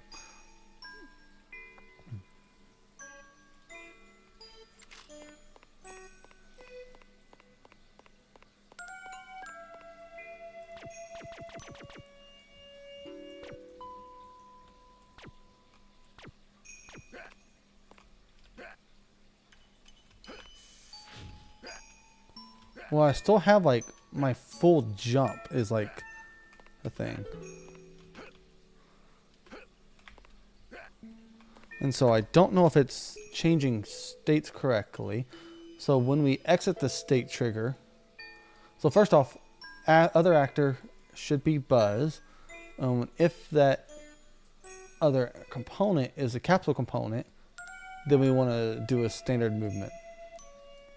That all makes sense. Same with this. We want to do it to Quicksand state. Is there anything on Buzz that is a little crazy? Let's get rid of all these. I don't need these now. Can you lock on? Ground pound. Okay. So on our actual movement, movement input. Okay.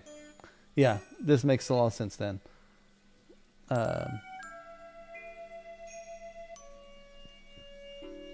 Quicksand should go in this top section.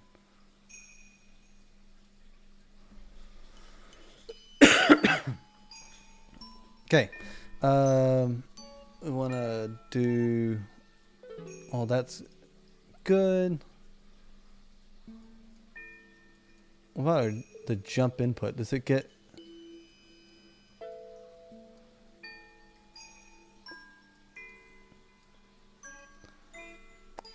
Let's see. I think there's actually a different button to change the states. And I think that's why some stuff is not updating correctly.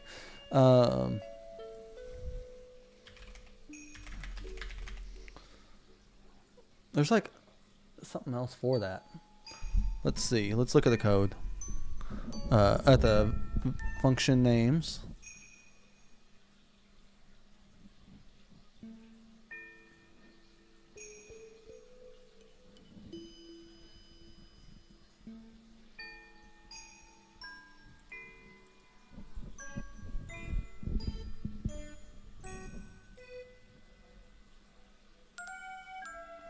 Well, I don't see anything. We need an actual... here. Let's go to variables and...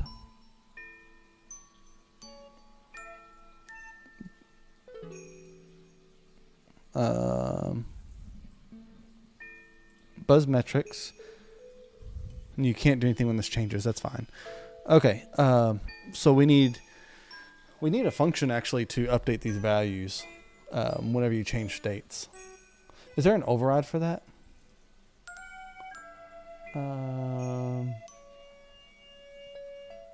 Probably not, right?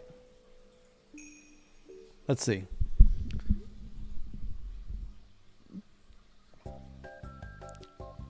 Movement mode. That's not what we're looking for. Okay. That's all fine, I guess. So yeah, we'll tweak that. We can actually do it a special way as well. So we are syncing. We know that we don't have that. We can also only... You get to be very precise with like your ground pound to do that. That's all good. We need to actually update the speed. So the way this will work is we need to on switching to the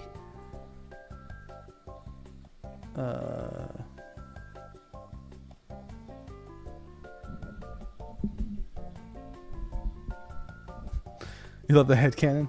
Thank you. Yeah, it looks lovely, right? That laser. You have the... Whoops. The red, which it's a very minimal light, to be fair.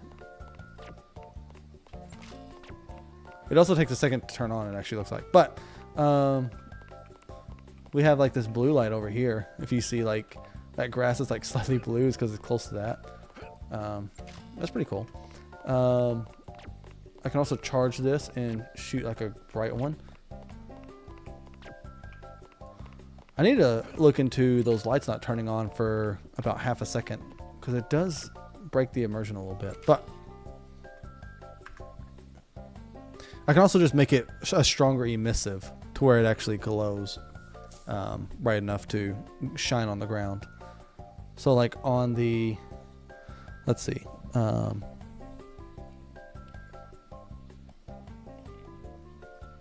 weapons. We're going to get this and this, and we're going to edit. Oh, it's already like heavily multiplied. Okay. So I'll look at a different way to fix that thing because it is an actual like real-time light that glows is what's going on. So next we need to update Buzz's movement speed. What are the other... Hold on.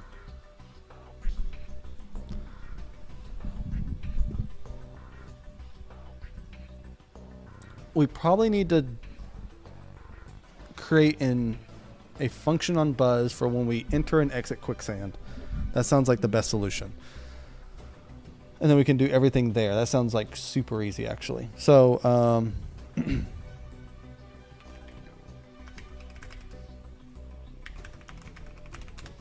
Quicksand overlap. we're not going to call it overlap. We're just going to call it overlap. And we are going to add a boolean to this called entered overlap. And on true, we'll set everything to what it should be for the quicksand movement and stuff. Otherwise, it's going towards it's going to set to the standard movement.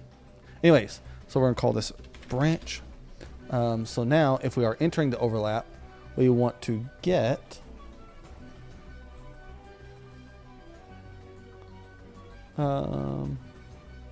well, actually, first off, we don't even want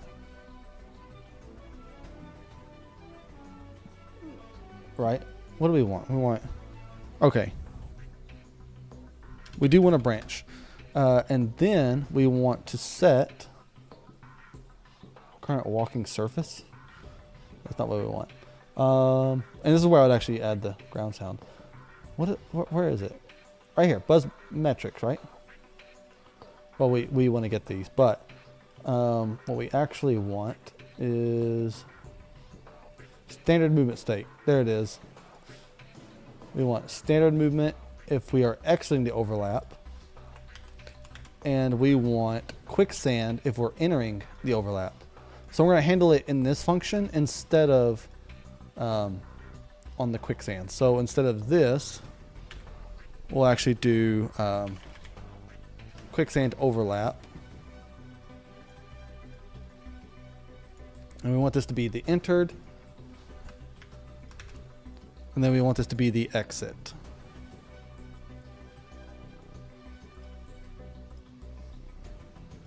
So we handle this here, and then we actually have the buzz metrics for, we want to break this to get access to all the variables at once. And we want to first set the quicksand speed. So set, first off, we need the character movement.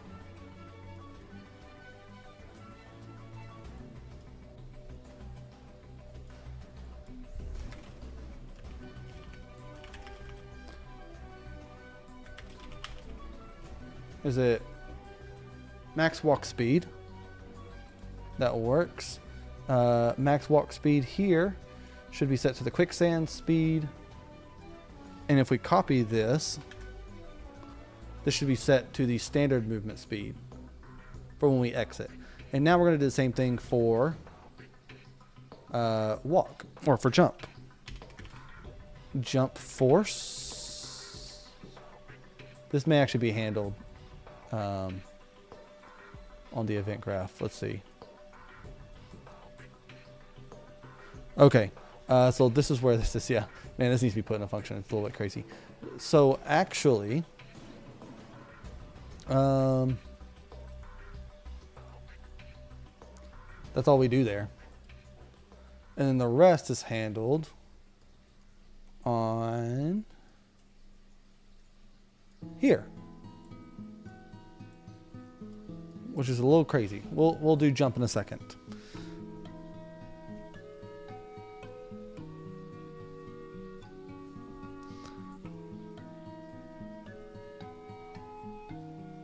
You can make any game with blueprints of visual scripting. That's a hot take to say, but it's true. Like 99% of things you want to make in Unreal Engine can be done with blueprints. There's a very, very small percentage of things that you need C++ for, but like it's very small.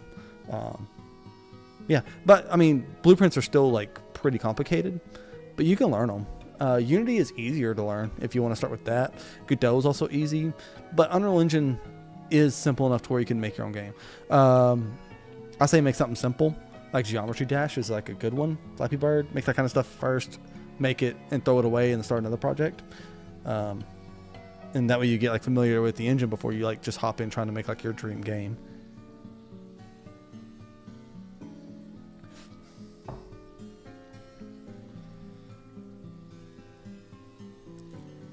.2D games are generally easier.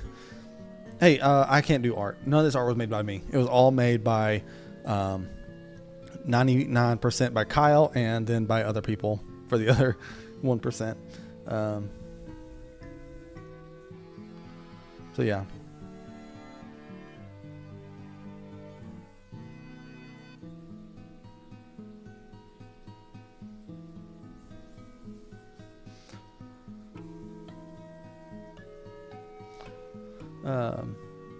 What are you saying, Jordan?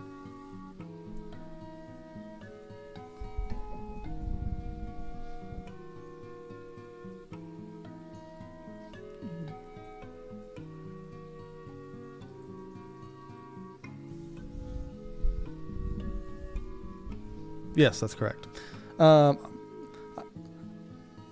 Anyways, so what we need here is we want to set the jump velocity here. So actually, we need a switch statement. Switch on, what is it called?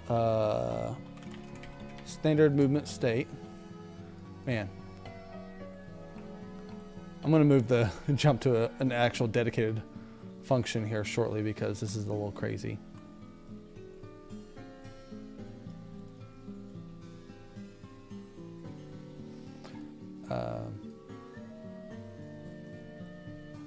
And we're going to copy this, and we're also going to put it over here.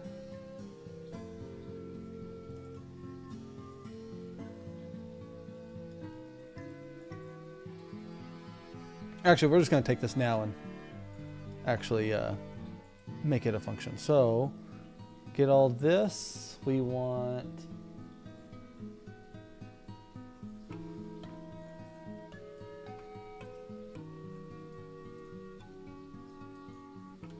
we don't want the jump interaction, but we do want these, I suppose. And we're going to right click, and we're going to make this a function. Collapse the function, and we're going to call it determine jump. Pretty simple name. And basically now all this code is inside here, and we have a lot more room to work with instead of that like small little space, because it was a little cramped. So we're going to come down here, and now let's just bypass this bit of stuff. The first game you remade was Super Mario 64. That would be a fun one, but to me, like, everyone has done it, and so I wanted something a little bit more unique that was still really nostalgic to people. And I had a bunch of good ideas. I mentioned them in my latest video, but yeah. Game Maker still exists, still popular. It's not used a lot for a ton of Steam games, but yeah, you can still get. I think it's even free now. It used to be like $100. I think it's free now. And then also there's RPG Maker. There's also a version called Unity, not Unity. It's RPG Maker Unite, which is built inside of Unity. So it's kind of confusing. Like Unity and RPG Maker work together to make a custom version of their engines merged. I've not used it, but it seemed kind of cool. So yeah.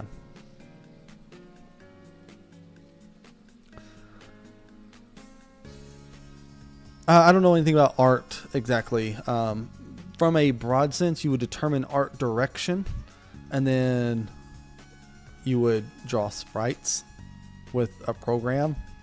You can use Photoshop, or I would not recommend that though. I would start with Illustrator or an actual. Or if you're doing, what's it called? No, not sprite work. Pixel art. Then you should use like an actual pixel art program. Typically, you can do Photoshop, but there's better solutions specifically for pixel art. If you're doing like hand-drawn art, you could do like Illustrator, which is an Adobe program. But yeah, and then past that, I don't know. I don't know. I know how to like program 2D games. I couldn't make art for it, not even one little bit. Okay, so standard movement. We want to get here.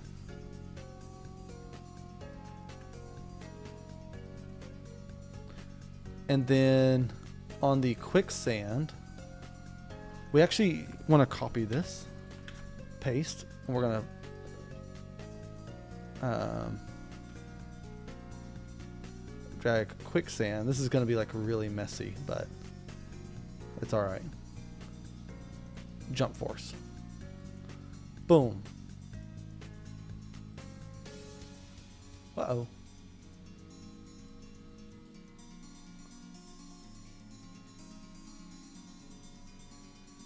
Okay, so that's what it basically looks like. So here we're going to copy this, paste.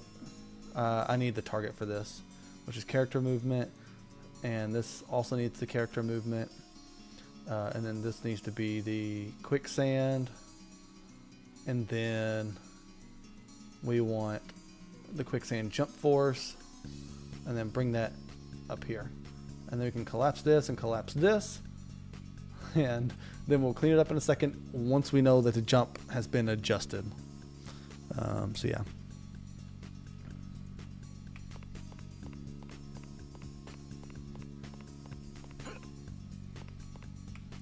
Well, the walk certainly is slower.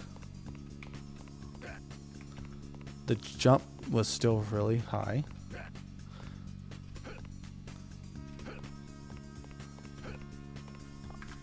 The jump technically is lowered, but it's way too high still, I think, is what's going on.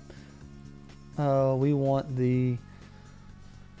I'm going to figure out a new solution for my microphone because I have to like kind of peek over it when I look in the corner, which is not optimal. So here, and then we want the jump force. We'll set it to like really small, like 50, and just see what happens. I think also the one issue is that it's a continued jump, and so the longer I hold it down, so when I hold it down outside of the sand, it gets strong again.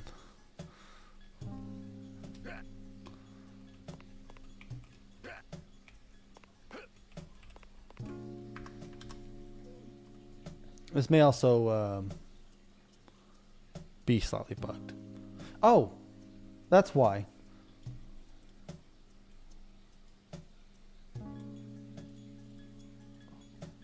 Okay, there we go. I did not actually plug in my variable, which is what is being changed to keep track of our state. So,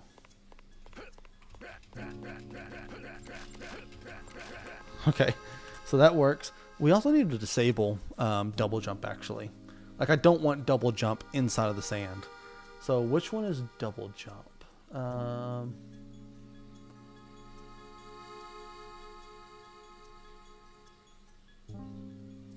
Update max jump count to increase jump count to 2. And this is the...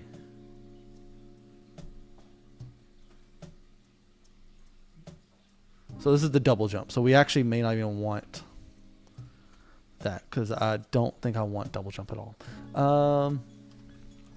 But what we're going to do is we're going to come back here and we're going to set this back high again. Because we figured out the issue. We'll set to 250 force on the jump.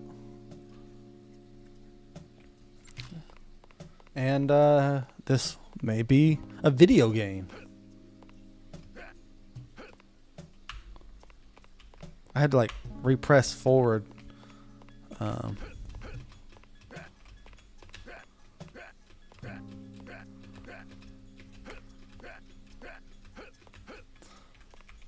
Okay, we can actually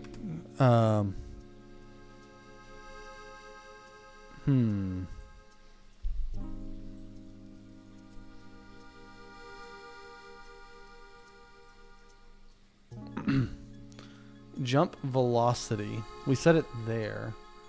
Like that makes sense because we're checking for jumps and double jumps and stuff. So that's all fine. We can't double jump, which is fine.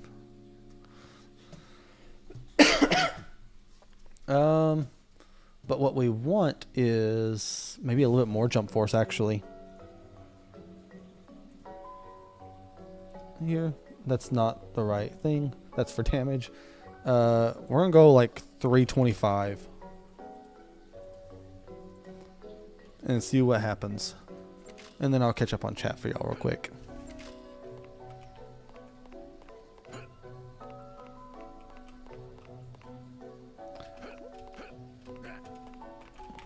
Yeah, that looks more correct. Although it needs to sync much faster. And then since also we figured out why that time seemed wrong on here, that's not what I want. I wanted sync ground. And for here, oh, we just need to update time to sync to like, we'll say 3 seconds. And then when it's raising, do we want to do it like by half? I think that sounds right to me, right? I don't know. Let's just go with this. So this should lower it and raise it faster.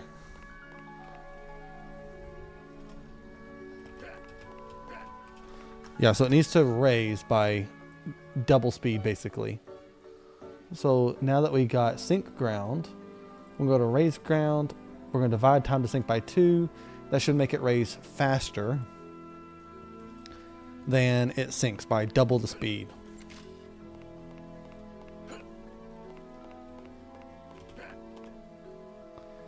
So here,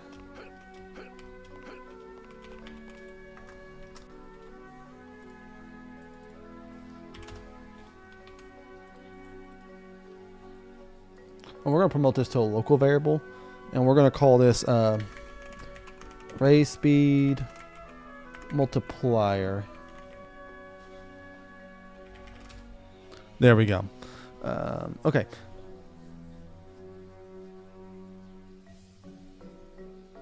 I did not know about this open world Star Trek game, but CBS shut it down. Oh, I'm a Star Trek fan light.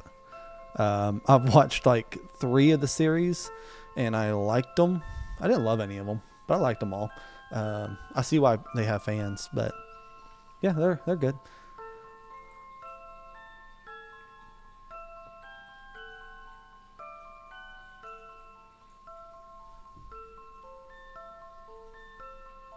I also think that there's actually a little bit more creativity you can do with basic shapes in geometry. Like Geometry Dash is literally made with art that anybody can make, you know. And so like there's no one who can't make the art in fact, that game was originally made in Scratch, which is crazy to actually make a game in Scratch.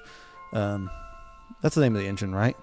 It's like the one with like the cat as like the mascot, and it's like for kids to learn how to code and stuff.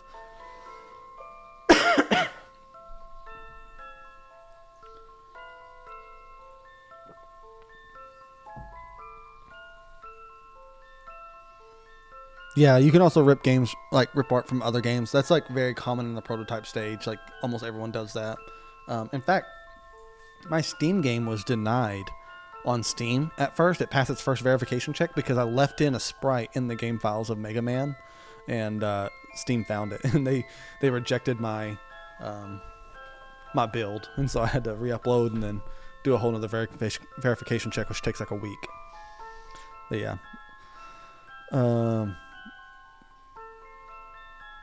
Yeah, and all of this stuff is almost exactly in the exact same spots. I'm adding a few extra things here and there, like mostly like the cosmetic collectibles, because I'm getting rid of 1 life tokens. But yeah, everything is mostly in the same spot as much as I can. So yeah, Geometry Dash is phenomenal. One of my friends, I won't call my friend actually, but one of my acquaintances on YouTube. Let me let my dog in real quick. You want in?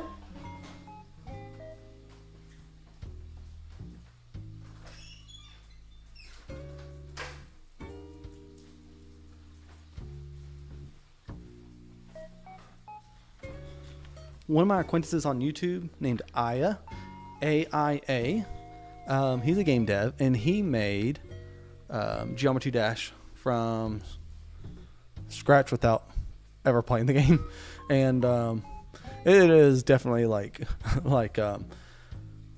Geometry Dash made by someone who hasn't played the games. But it was a fun, like Aya makes very fun videos to watch. So there's my YouTube recommendation for the day. Check out Aya. In fact, he actually just released a video 2 days ago, yesterday, something like that.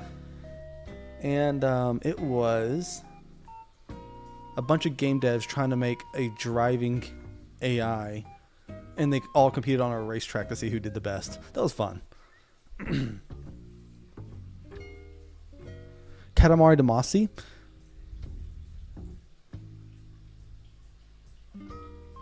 A 2D version would be very easy to make, to be fair. But you also lose like some of the fun of Katamari by doing that. But I suggest pretty often that people should do 2D first, just because it is easier to learn. Even if you make throwaway projects, those can be like 2D, and then you can move on to 3D.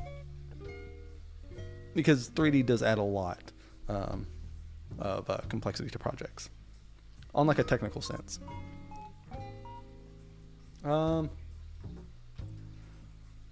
Let's see if this. Oh wait, did I set that to 3? The race speed multiplier is 3. Okay.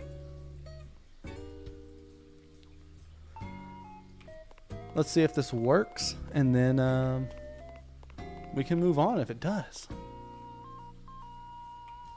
I feel like this needs to sync even more.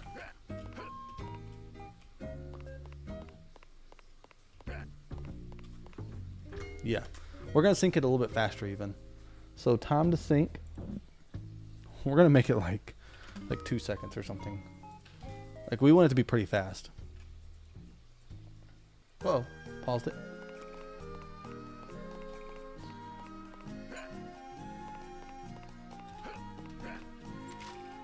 Good deal. All right, now we get to add it over here. So we're gonna take this, copy the Quicksand over, and like I said, we have a video game. Look at us. Let's rotate it to where it's actually like covering as much of this by default as it can. And there we go. And then, like I said, we'll make this an actual shader so that it can react to buzz being inside it and stuff. And maybe get some like mesh deformation going on, like a liquid, like a little bit liquidy when you're in it. I don't know how easy that is, but we can at least get like it reacting to buzz. Because right now it's a little, you know, unimmersive. But look at us. We have a video game. We did it.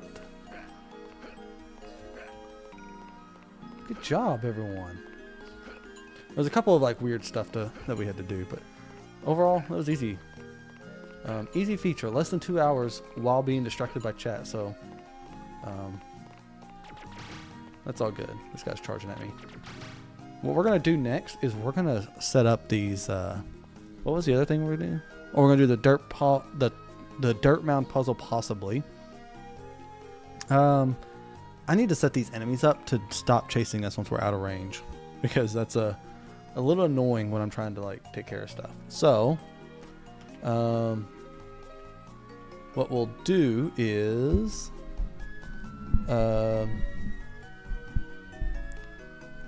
click on the AI, and we're going to edit this blueprint, and then we're also going to grab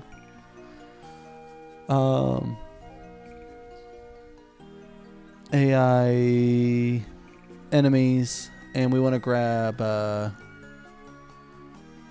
jumper. We set this to false there. Okay, so if pawn being chased, so this tells us which actual character is being chased. I'm looking at the jumper right now, and then we'll add that code to Zerg. So yeah.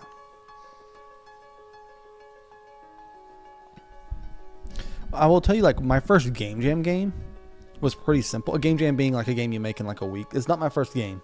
It was my first Game Jam game. And I think this one was 24 hours. I had to make a project. And I actually made an Unreal Engine. It was my first Unreal Engine project. And this is like 6 years ago. I used an Unreal Engine starter project to get like a ball rolling game. And I basically made obstacle courses and like some power ups and stuff. And like I got like one power up that like triples your size. And then there was like these two like poles that were going to another platform, and you couldn't get across unless you were big, because then you could like, or you were larger than the distance of the poles, and you could like roll between them to get to the other platform and stuff. So like even like something like that where you just add small features and levels and stuff just to get used to the editor, that's a really good thing. Unreal Engine and Unity both have starter projects that you can borrow. Worth looking into.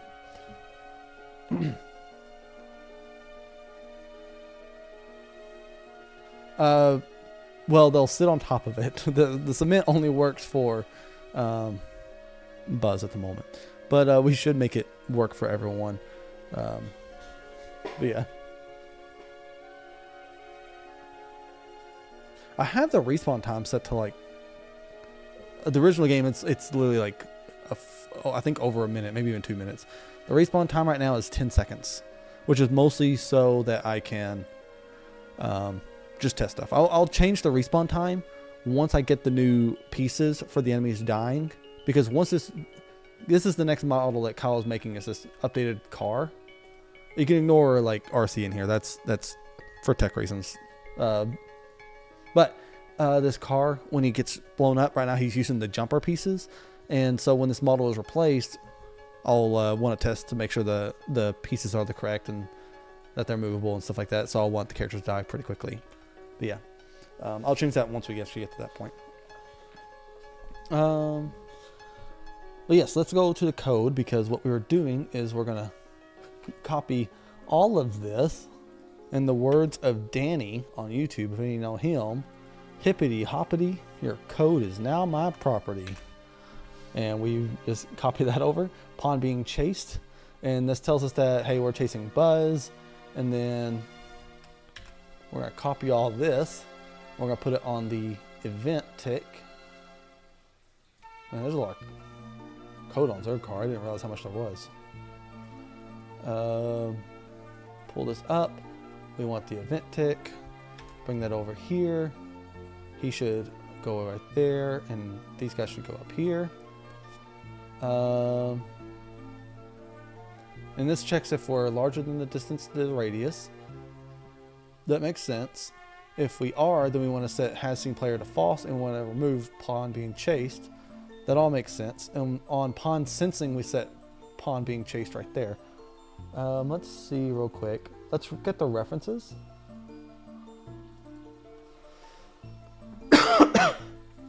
So we set it on pawn sensing. We set it on event tick when we don't find it anymore.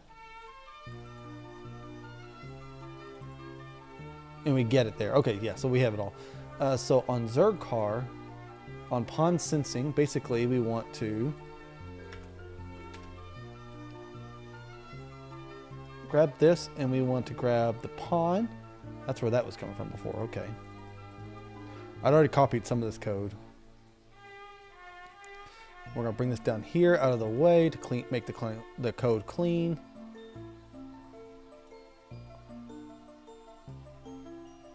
Here, we're gonna bring this over like that. And there we go. Yes, we want to check this out of the server. And now they should stop chasing us once we're out of range. So let's test this out. This may have been a super quick thing to add because I just stole code from another object.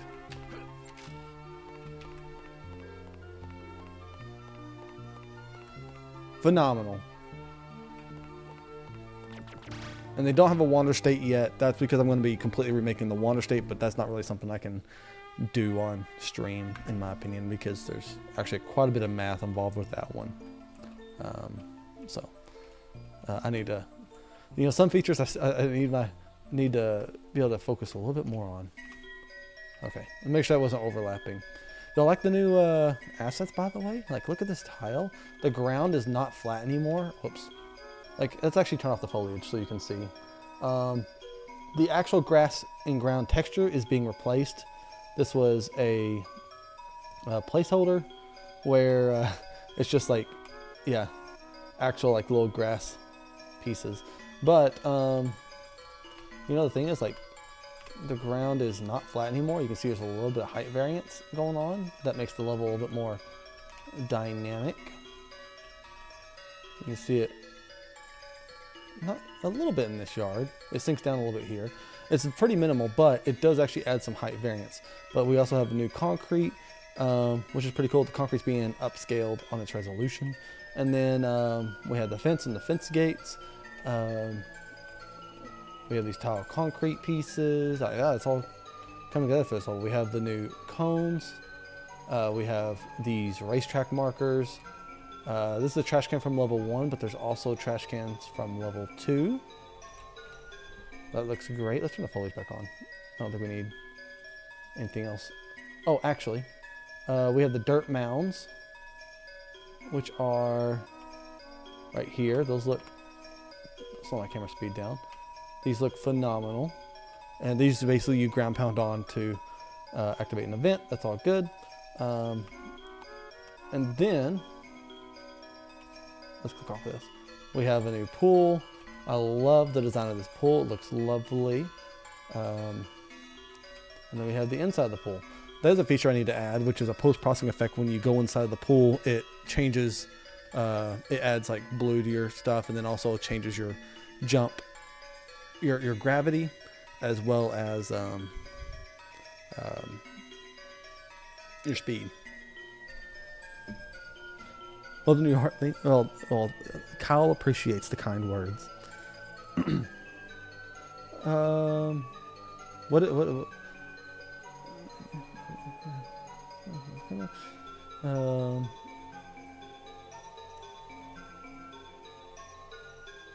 Yeah, you know, and one thing to think about is like, you know, I wonder how much more money like Disney and Activision and all these other companies that remake stuff would make if they actually put like this kind of care into, not this kind of care, because you know, I'm not, there's a lot of things I'm not talented with that I haven't been able to do yet. But if they put like really dedicated care into their projects, how much more money they would make for their, you know, their games, you know. And obviously they're all like experts on knowing budgets and stuff, and so they know like we only have to put in like 85% for us to make the same amount of money as to make like 5% less than money than 100%, and so it's more profit to go to 85% or whatever. But there's also like reputation, and I think a lot of these companies aren't taking in the value of reputation, because damaging your brand is pretty terrible for long-term profit. And that's what's supposed to motivate these companies to behave better, is because their brand should be extremely high value, and a lot of them undervalue their brand.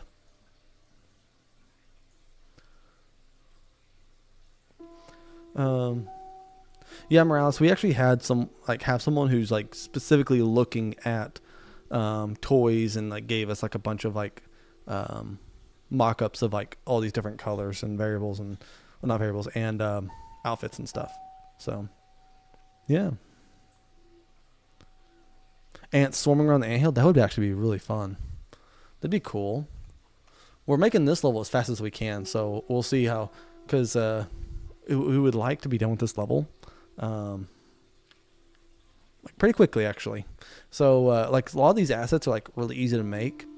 So everything in here is easy to make except for the car, the houses, which are going to be kit bashed, which basically means we're going to have small pieces of houses that we actually build in the engine to make stuff, so we can reuse assets across these 3 houses. And the tree is going to be a lot of work by itself, because a lot of stuff has to happen. Like these need to be like individual meshes, like these little like leaf patches that you can walk on. Those need to be like individual meshes, and that way you can like jump through them from the bottom. That's a feature we need to make, by the way, but we can't do it with our current art at the moment. One thing about fans, though, is a lot of them are not as talented, and so a lot of them can't do what a lot of professionals could do if the professionals had access to give as much effort as they wanted, you know. There's a lot of fan remakes on YouTube, and a lot of the people are not like actual developers, and you know, and what they're making is cool and stuff, but their talent level is not as high as like someone who's been doing it for 15 years, right? And so developers who were allowed to pour their passion into projects can actually outperform what we see fans do. It's just they're not given the opportunity to. Yes, Larry, I think this game could be remade within 2 years with like 10 people, like full time. Like it would not be much at all, actually. But yeah, okay. So we fixed the enemies chasing us. Let's go. Let's just like tease one real quick. Make sure it like finds us again though. So do you see me? So that's all good. Still sees me. Oh, it didn't charge at me that time. Even though all those numbers means that it was like looking for me. Are you stuck?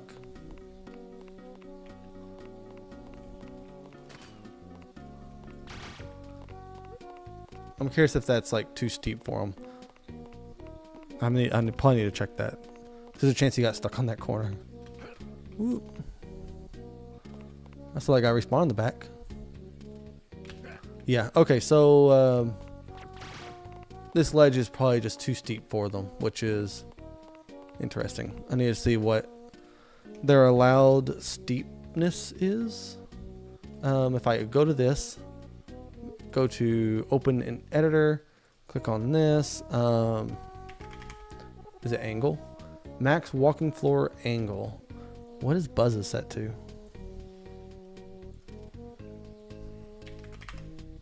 $46. Is that like? It's possible that may be a 45-degree angle. So, let's see if that's the case.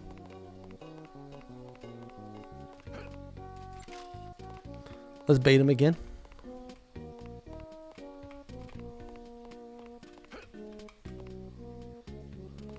Can you get me this time? Okay. That's interesting. Cool. So we also fixed that little bug. That was super easy to fix.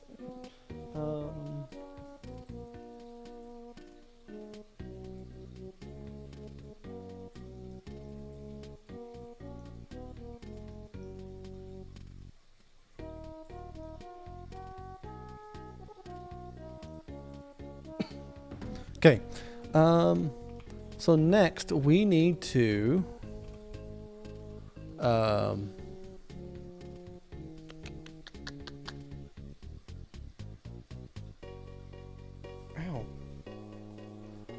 We need to set up the mound puzzle. Right?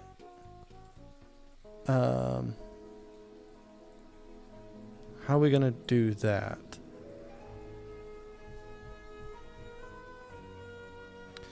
I don't think I need a manager for it. I think I'm just going to fire events. Like when one is... Well, first off, they're going to be a part of my interaction system. This actually does make sense to add it to the interaction system. So we're going to open the dirt mound blueprint.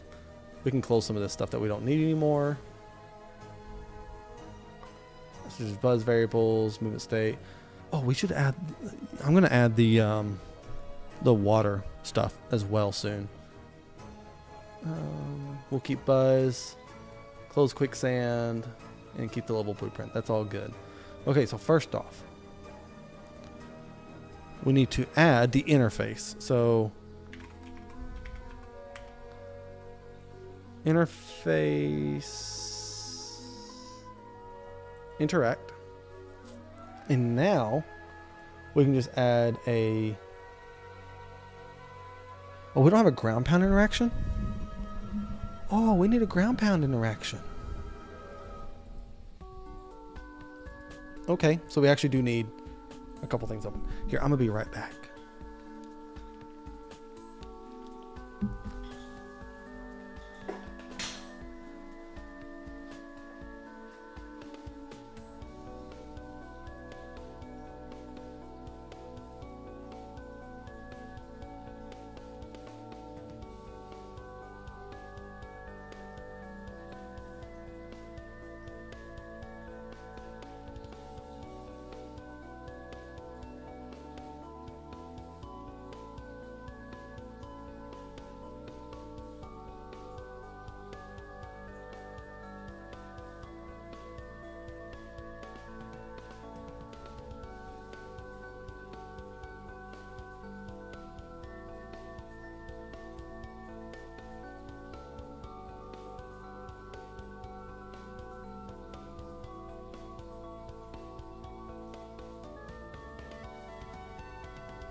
Okay. Let's make a game. What are you on about? For me? Okay. So, what we need to do is we need to go to our interface, which is on the generic blueprints.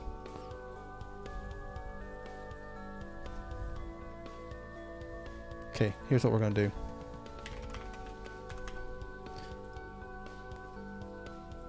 All right, interface interact. We have an overlap interaction. We're also going to add a function for exit overlap interaction, because that may be useful pretty soon. And then we also need a function for ground pound interaction. Basically what this is going to do is when we have something within our interactable range and we ground pound with that in our range, we want to activate an event. So that should be like really easy to do. So then we want to open up Buzz, and we need to kick off these events.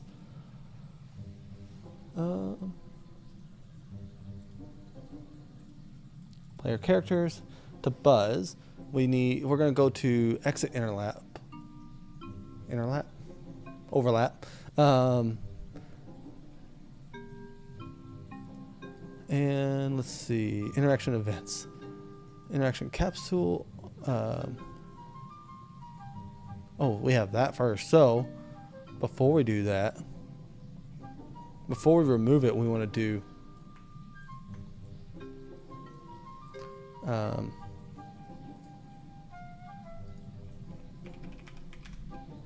exit overlap interaction.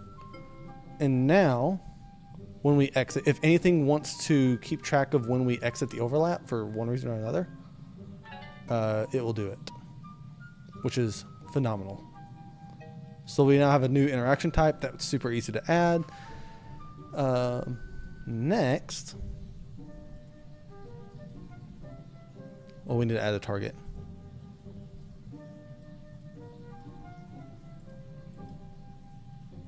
Now we need to find the ground pound. Where's the ground pound? Right there. That's super easy. Can ground pound, blah, disable movement, cancel laser shot timer, determine sound effects, set movement, launch character, determine effect to play.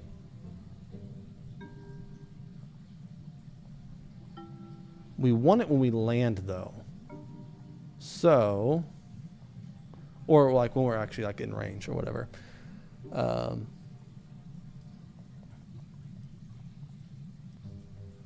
Is that like on landed? We have flashlight on landed. Man, this is like kind of messy. Hold on. Let's pull this over. Pull this up just to have a little bit of cleanliness. Okay, so we're going to set the standard movement. I was kind of wanting, if we're launched. Okay, so if we are ground pounding, then we have a ground pound effect. That's all good. Before we switch to that. So the ground pound fires an impulse of radial force. We also want it to do damage. Oh, I have sound and stuff in here and an emitter, but I don't actually have them hooked up. Is this what we want? Hold on. On landed. Okay, yes. So, and at the end of this, we switch to standard movement. So, yes. Okay, on ground pound, we want to do ground pound interaction message. We're going to get the... Is it targets in range? What was it called? Well, interact actor. Okay. Get interact actor. So this is called an array. That's why it's a bunch of dots. An array is a collection of objects that could be here. It may be 0 or it may be 10 objects that are interactable in range. That's all fine. But we want to, and I have this already update everywhere else. So now we want to do a for loop, a for each loop. And this is going to go through each individual one. It's going to activate a ground pound interaction on those objects. So if there's none, it's not going to do anything. If there's 10, each object that isn't interactable within range will then get a ground pound interaction. So that's all good. You want to see a movie with me? You know, I don't know if I'm the most fun person to watch movies with. I just kind of soak it in.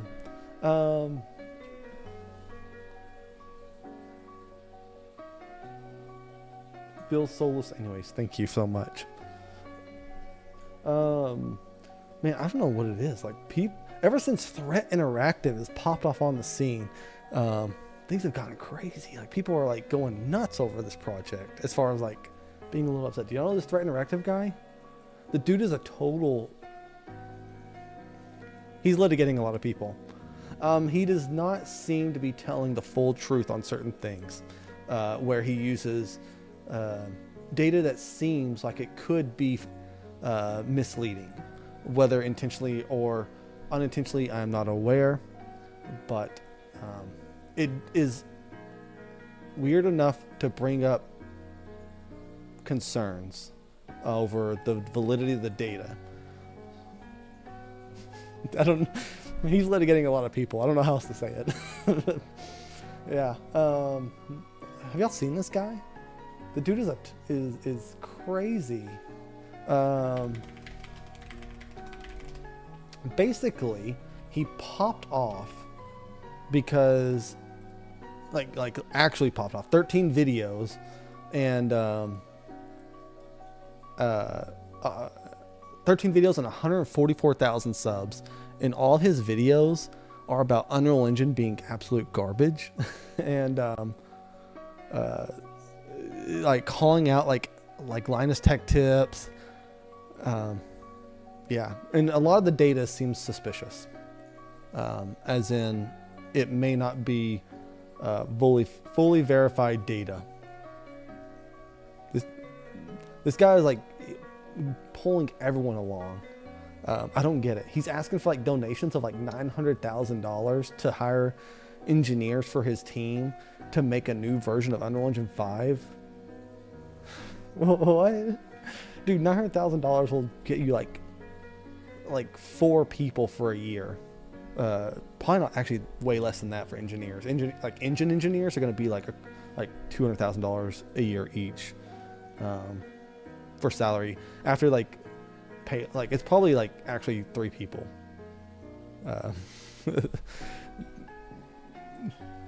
He's litigating a lot of people. We're not going to get into it. Yeah, and but everyone is falling for it. We're talking like people who are like big time gamers, casuals. A lot of y'all may hate this guy, but Asmon Gold is like falling for this, like all of his like nonsense. He's like litigated like tons of small channels, like sending like written letters by lawyers threatening lawsuits for showing his face. I just showed his face. Like, he looks like a dweeb. Whatever, man. You're a public figure. I'm allowed to show your face. But yeah, like doing all kinds of things that someone who may potentially be doing things that are not aligned with the full truth would also do. Let's get back to the project. Anyways, Metal Dad, he's way worse than Carl Jobst. Right? Like Carl Jobst is like a drama channel, but Carl isn't suing people. People are suing Carl because he is lying a lot about those people. But this guy's actually doing the litigations. Yeah, man. Carl, man. That guy is... I used to be a fan. I'm pretty disappointed in his behavior over the last few years, but, you know...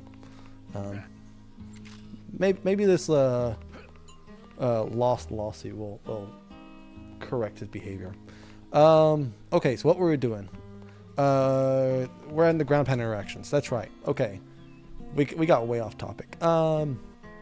So we want the ground pound interaction, and we want to.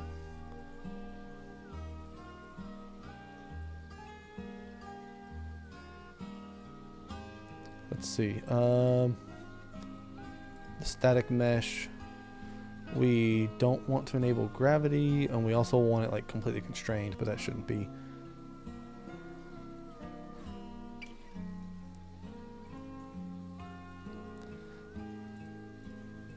I'll just go ahead and lock it because we may eventually add like more force and stuff to the ground pound and like actual damage to enemies within a certain range. I need to add that. That's like super easy to add. Because I don't think the ground pound actually does damage right now. Whatever. Block all dynamic, and we want to overlap events, and he can step on it. Okay. We're gonna take this. We're gonna print string. No, I don't want that. We're gonna leave it as hello because it's gonna be a quick check, and we're gonna make sure that these actually read correctly.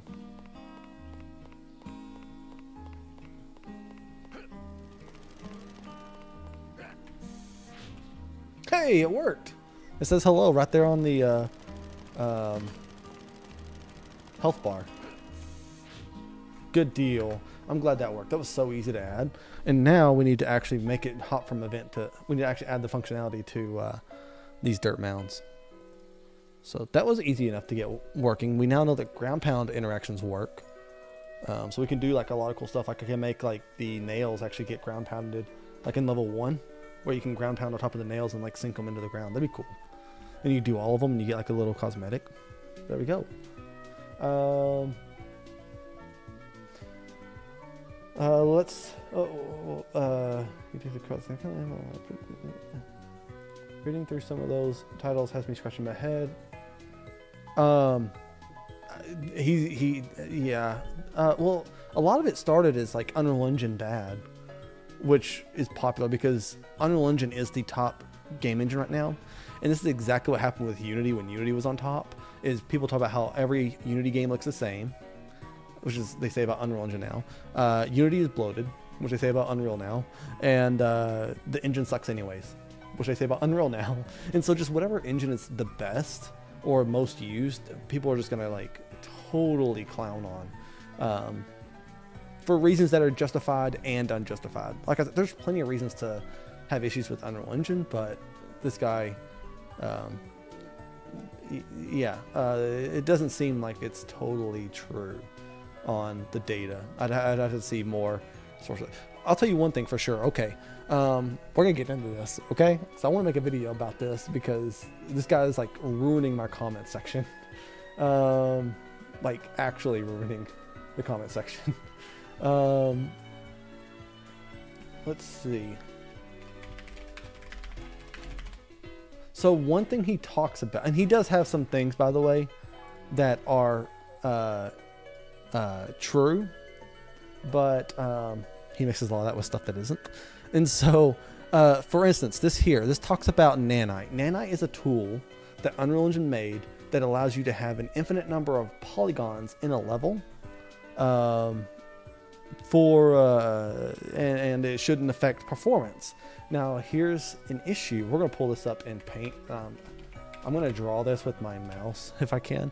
So Nanite is a really cool tool, but it is not intended to be used every game, because what happens is in the original way games work, we're gonna make this red for retro or retro. The more, that was not red. Hey. Basically, the more polygons you add, the more performance. So this is we'll call this poly, and I can't draw with my mouse. My my drawing tablet also broke, so I can't use that. And we're gonna call this perf. So performance and poly. So basically, as you add more polygons, the performance. This should actually be backwards, but whatever. Performance, worst performance is up. Anyways, But the way Nanite works is Nanite has a startup cost, but then caps out basically. And so if you have a low poly game, so our game is not high poly enough to actually use Nanite because we're like right here. Whoops, I would say.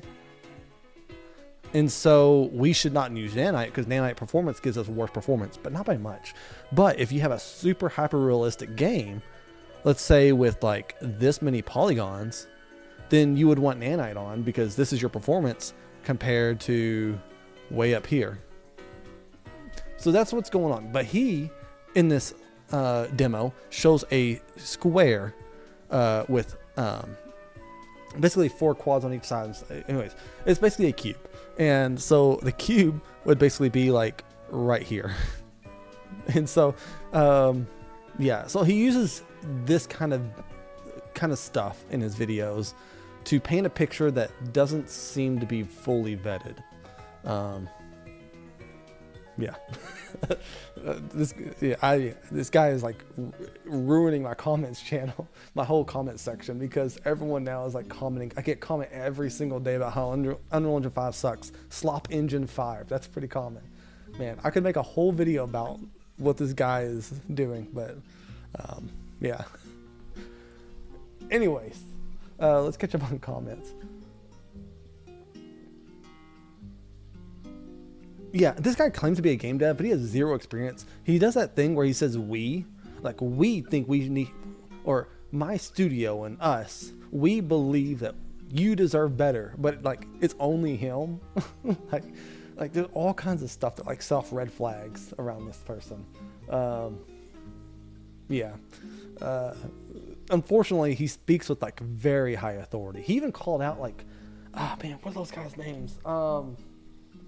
Digital Foundry, calling them liars and frauds.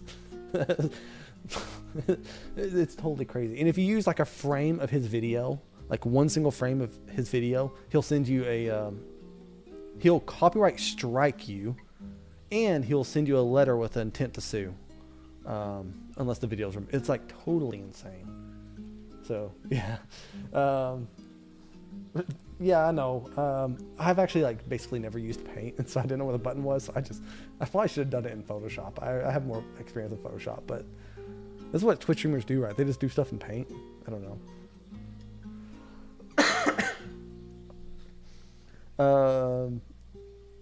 Pivot stick figure animator, yeah. Paint is the other half of your childhood.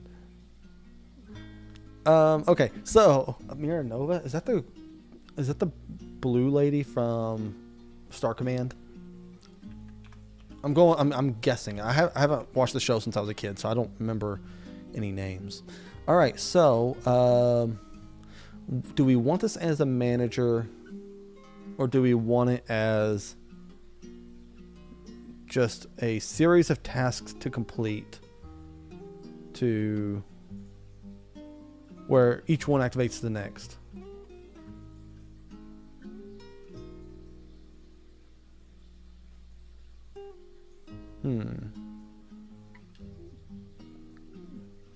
All right, here's what we're going to do.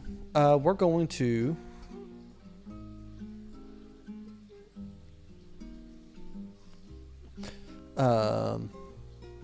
create a variable called mound active, and this will generally be false. And then we want to say next mound, and we want this to be bp underscore dirt. Oh, I'm not typing. B underscore dirt mound. And that should be good. This actually should be visible in there. And we also want that to be visible. And this basically lets me set it in the level. So now we're going to get next mound. And if this is valid, as in if we actually have something filled in there, then we are going to... Oh, we also need to check, like... Actually, branch. So if this mound is active, and... well, that should all that it needs. So if this mound is active, then we want to activate the next mound if it is valid, and deactivate this mound.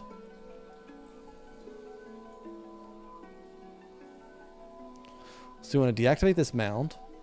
We want to activate... What is it called? Oh, mound active. Set mound active for the next one. This is like a really cheap, simple way to do it. But it's like super easy to set up. This is not a complex interaction at all, so I'm just doing it instead of like in an actual mission system. I don't think it really is necessary to have it in the mission system. If next mound is not valid, then we're just going to say that works.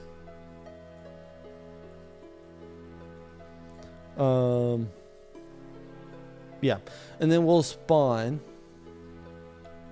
or we'll move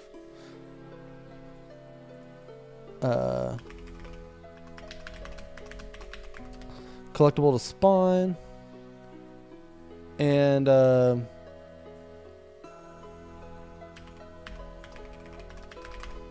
BP collectible. We're actually not even going to spawn it technically, we're just going to move it.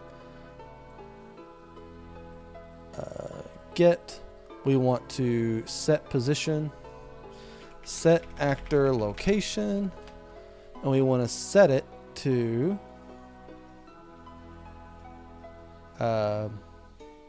buzz. Sure.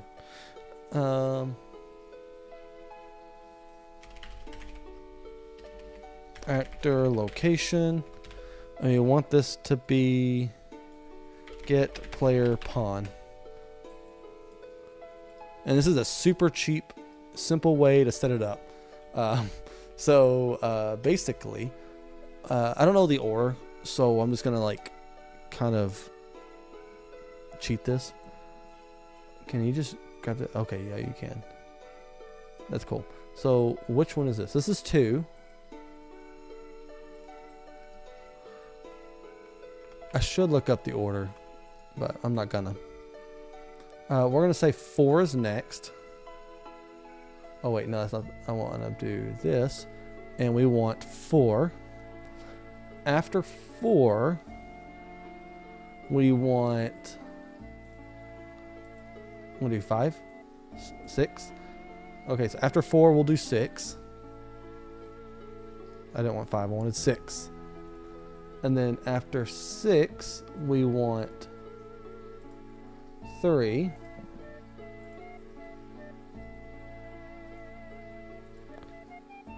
And after 3, we want 5. And after 5, we want 1. And then after 1, we want 7. I think that's all of them. And then 7 is not going to have a next one. And instead, we're going to move this collectible, which is this guy. Hold on. We're going to lock this. We're going to click this guy. We're going to drag it over here to collectible to spawn. Good deal. And next, we're going to hide him underground. So we're going to hide him further so that he can't be collected early. And let's just see if this works. I need a way to actually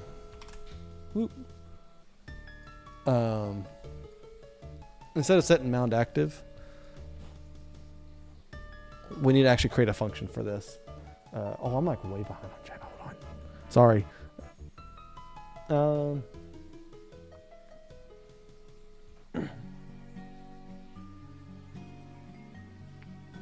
Manager would be cool.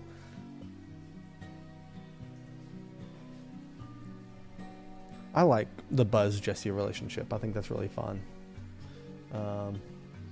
Like it's like, I think it's like super interesting. Anyways, Pixar's first princess character.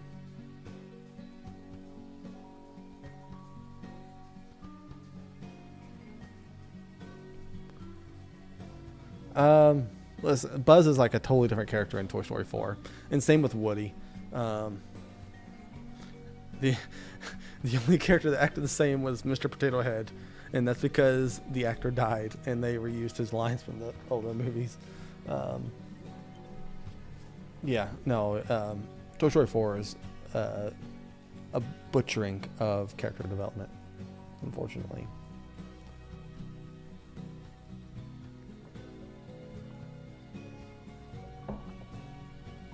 Man, I don't remember anything about the Toy Story, or not Toy Story, the Star Command show.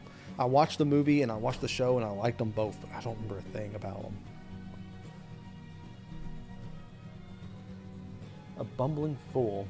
Yeah, they also did that. Which, to be fair, like, he was also that in. Well, no, he wasn't really. He was kind of a goof in one. For not realizing he was a toy, but it was. Like, he was still smart, you know. Yeah, 4, he is kind of like a bumbling goofball. TS4 does this.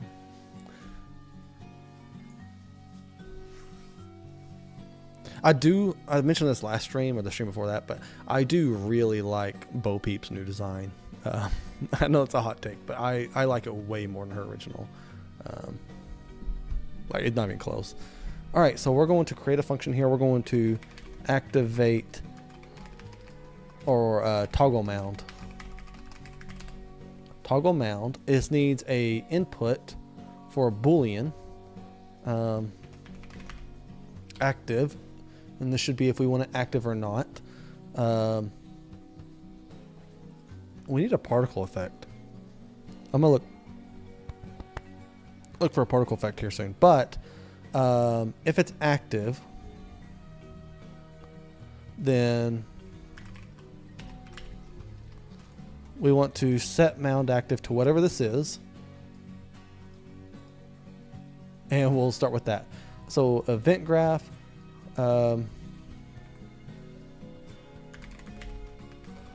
set mound active.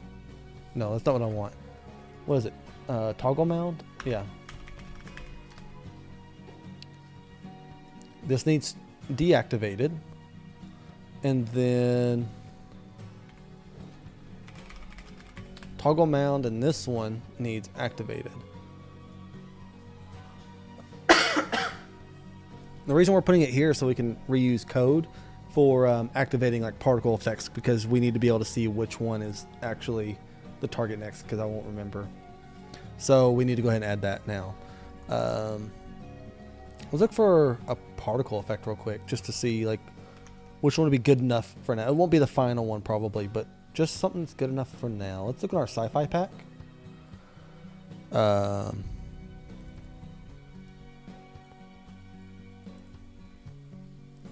What do we want? We want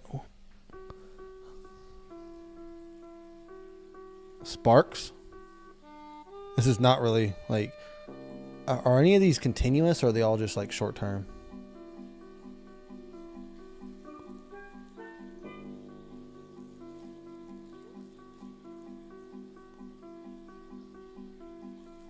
It's like small.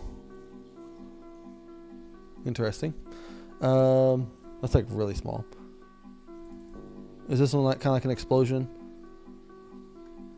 That's not really what we're looking for. Is this the one I had earlier? Man. Yeah, that one's just like temporary as well. I think 25 is what we're going with, is if we're going with sparks. What else is there? We can do smoke. We're just going to do smoke, actually. That's like way easier. Which smoke do we want? Not that one. We want something like come out of something. That's like wind. We'll probably end up doing steam instead of smoke, but it's fine. It's temporary. That's good enough. Steam 6. We're gonna roll with that. We need dirt mound, Niagara particle effect, Steam 6. Hey, yeah, that already knows what we want. We want it to not be active. And then on activate, actually we just want to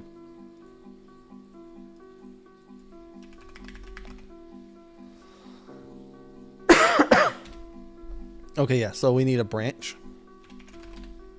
And this will give us a true false statement. So if we do want it active, then we come up here. Otherwise, we want to deactivate.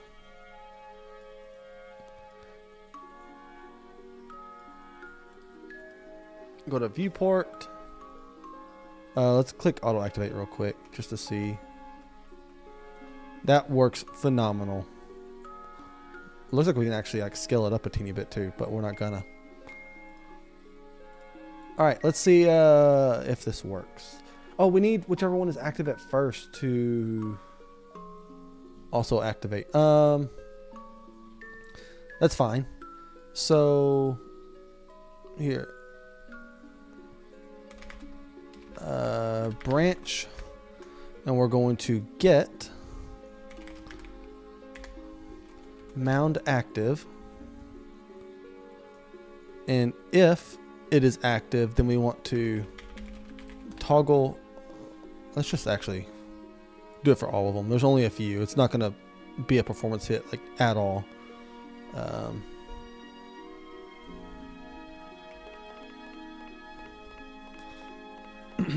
And now, whichever one is first should have steam coming out of it. If it worked. Oh, yeah, man, that's like really hard to see. But it is there. I may have missed. Okay, so it takes a second to stop, but which one is next? It was on this side, wasn't it? Oh, right here. Oh, I may have to come to this one twice. Whoa. Yeah, okay, so we're going to make that bigger because I can't see it. Like at all.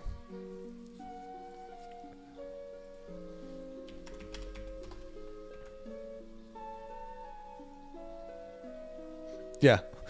I know this is not like he actually like shoots fireworks up or whatever, but this is like way easier to see.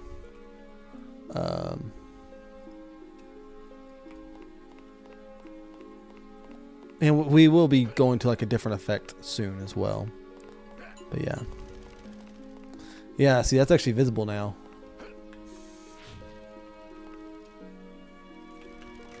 Ah! That one.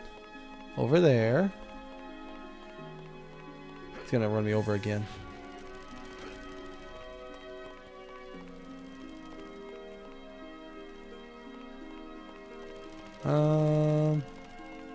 Right here. Oh, I missed.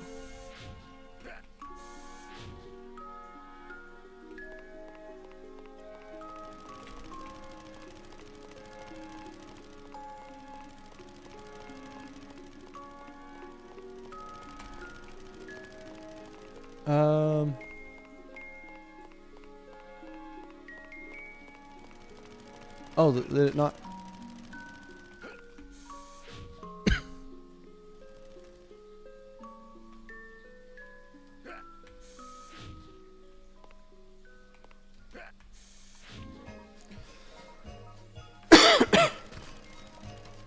Okay, this one may not have. Is this one set up correctly?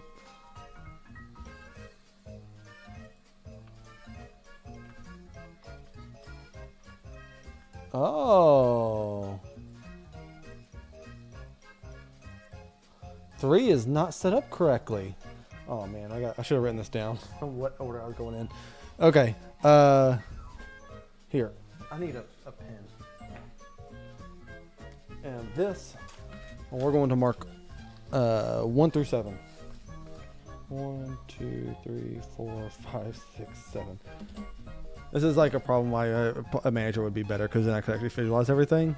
But is this smoke? I could have sworn it was shooting up fireworks.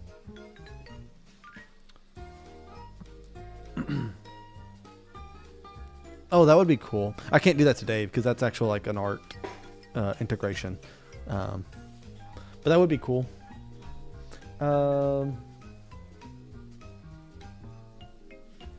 Thank you, Aaron. That's very nice of you to say. No, I did not. I had someone named Illia, who is a professional animator, do the animations, which is almost all of Buzz's animations. There's like 4 that we did not get done. But yeah. Anyways, so we are going to start on mound. I keep clicking on the smoke. I don't want the smoke to be clickable. Oh my goodness. Okay, so we start on mound 2. Oh, next mound is like empty. Oh, bro. Okay. That's what was going on. Okay, so 2. And then 4. That goes to 6. Which goes to 3. Well, that goes to itself, so that's not going to work. Okay, so that's what's going on there. So I can have 1, 5, or 7. 1, 5. Okay, we're going 5. Yeah, okay. 5. 1. And then 7. Okay, let's try this again. But yeah, this is why you do a manager, because then you can just list everything in order in Engine. But I went the lazy way. It's fine. This is like such a simple interaction that I really didn't want to like spend time making a manager. I do need some kind of confirmation that you actually hit it, because it is a little hard to tell, because the particle effect will keep going for a moment. That might just be a particle effect for like when the ground pound hits something, anything successful. It may just do that. Yeah. Over there. Cool. We're about to get it, boys. I may actually, instead of setting up a it to spawn directly on Buzz, I may also set it up to spawn off of Buzz, like in a specific spot, like beside this. It worked. Okay, we got one of the sheep. So now we're going to go back to this. Oh, they turn to smoke after you. Oh, that could be the interaction that happens. Okay, I'll do that once I find a better particle effect to use. Okay, so what we need is another variable. Actually, I don't want a variable. I'm just going to create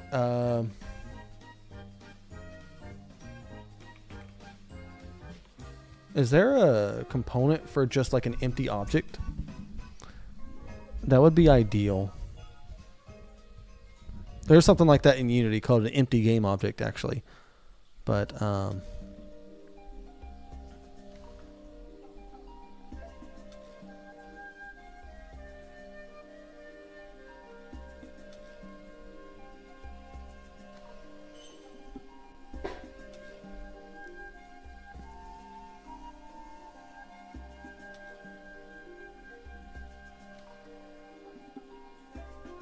I could do arrow. Oh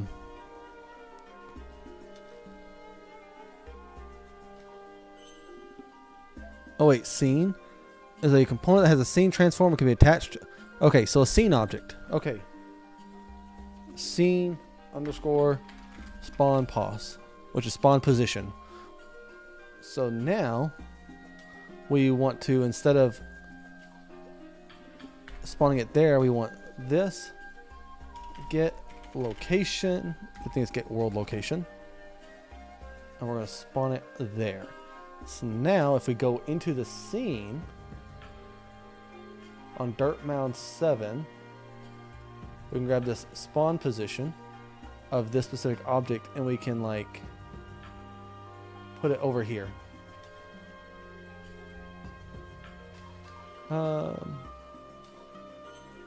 Yeah, and I could have a cutscene play that actually shows like the guy spawning, but we're gonna go through this one more time and make sure this is good. I don't know how accurate you have to be on these ground pounds for it to work, like at all. Like that wasn't close enough. Here it is, 3. I'm about to die. I've not implemented death into the game still, by the way, so I can't actually die. The word dead appears up there, but... oh, and his death sound plays. Hello? Oh no, I broke the game.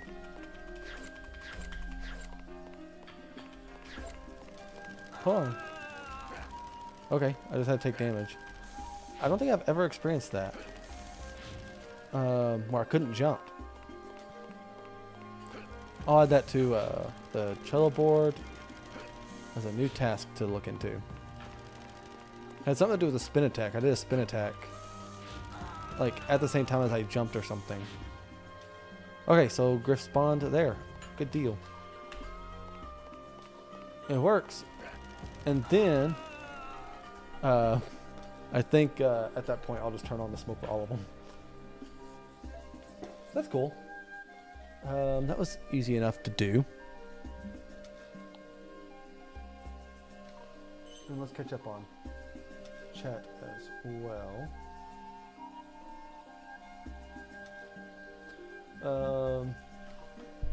Now this is pod racing.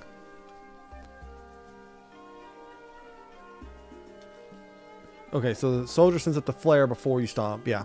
Okay, so we're on the same page. Although I didn't know about the smoke afterwards, but that makes a lot of sense. That is a good player feedback for if it was completed.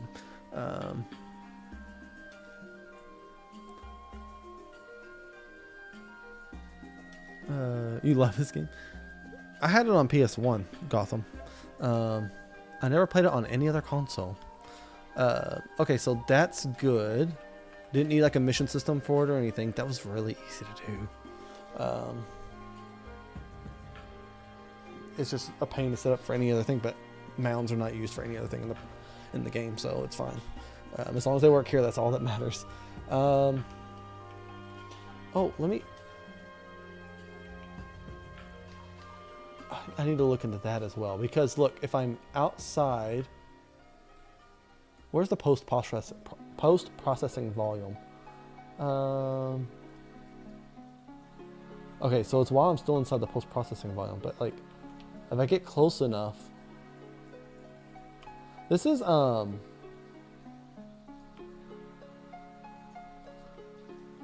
you know what this is? Hold on.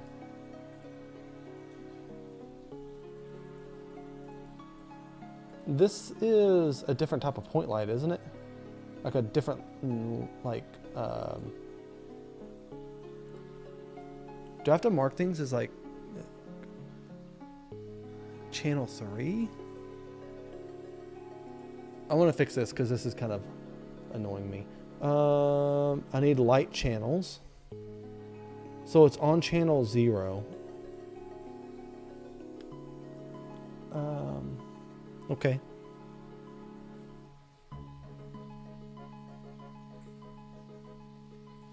It's just kind of interesting that my exposure's all messed up. Oh, I think the light's not... Well, no. Yeah, I just don't know why the light would come on. I think it's because of baked lighting, and baked lighting is not supposed to be a thing. Like, at all. So, like, if I just go to my levels here, and I click on the build data, which has the lighting, we're just going to, like, force delete, and that may fix it. Although I'll probably have to do a reboot for it to actually fix it, which I'll do later. because I built lighting, but all the lighting in this game is real-time lighting, so that should not be something. Yeah, and that's actually an achievement on the PS4 and 5 version. I think there is technically another way to beat him. The speedrunners have, maybe not on this level, but yeah, I mean, like, the strat is to just have him bump into the back of you, in the hope that he doesn't, you know, go, oh, I need to make sure that he actually, whenever I do the race, I'm not doing the race right now, but whenever he, well, I'm clicking on OBS, whenever I do the race, I need to make sure that he, like, goes across this just fine. That's, like, pretty important. Anyways, cool. What are we doing next? I think maybe we'll add, like, platforms you can jump through. That's probably, like, the smart thing to add next, right?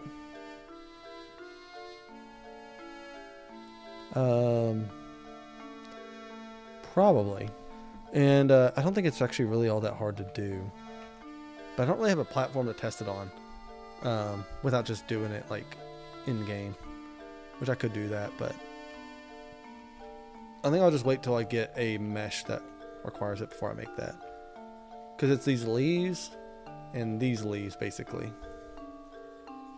In fact, actually, the base of this plant and the actual leaves should be different meshes, so I can actually do that. Okay, let me pull up my Trello board and see if there's anything else. I'm not ready to stop today necessarily.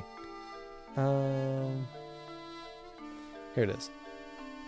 So, we have, I'll show off our Trello board. We have our Trello board here with all of our tasks. This is specifically a board for level 2. So it has level 2 specific tasking. But I actually don't even have, like, oh, like, add cement trigger. That's what I did, right?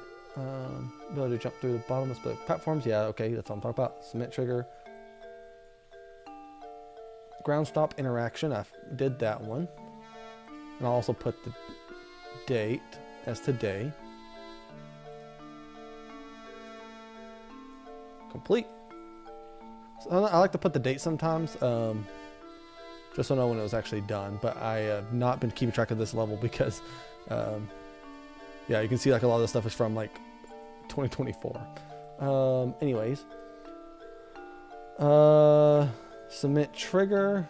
Is there anything else? Ground pound interactions. That's all fine. Oh, I need to do that for that, huh? Grind rails. I don't know if I'm putting any. I don't know where the laser upgrade is in the original game. We'll put date today on the 10th. And done. Okay, so both of those were done today. What are we doing next? I'm not doing the pushable object code because that's going to be a whole thing to get into. Oh, I could do the duck interaction. Kyle's making the duck very soon, I believe, though. It should still be fine, right, though? I think.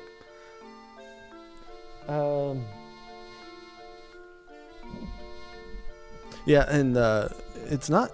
Yeah, the race is still hard, even to cheese it, because it's pretty easy for him to like sneak around you or underneath you while you have to jump over the cement. So it's not like a free win still. Oh yeah, that's with another particle effect, Aqua, to shoot off the back of his wheels. That would be that makes sense, yeah. I have not. I want to. I'm gonna buy a capture card soon-ish. I'm not spending any money at the moment, but whenever I start allowing myself to spend money again, I am going to buy a capture card. I mean, the money's just sitting in the business account right now, so but I'm just not allowing myself to spend money at the moment. But I'm gonna be buying a capture card soon. I do want to do a playthrough, actually like live, through the original game. It'll be fun. And I did record. I mentioned this at the beginning of the video, of the stream, but I did record a playthrough of me going through level 1 on this game. that will be coming out soon. And then I forgot to mention this part. I am going to be re-editing one of my live streams to be a video where we like made the enemies like explode into pieces and stuff. That's like a really good live stream. It's like 4 hours long. I'm gonna probably condense it down to like 10-12 minutes, and it won't be like a clips showcase of like a live stream. I'll actually like build a little bit of a story into it and talk about what we did. So it's not gonna be like a clips channel thing or anything like that. It's gonna be like edited content, but the footage is there. I'm looking into like recording my camera and video separately as well, so I can actually like, make good edited content with live stream if I decide to do that. But yeah, I don't intend on ever like making like an actual like stream clips video or anything like that. That's not really my vibe, but yeah. Anyways,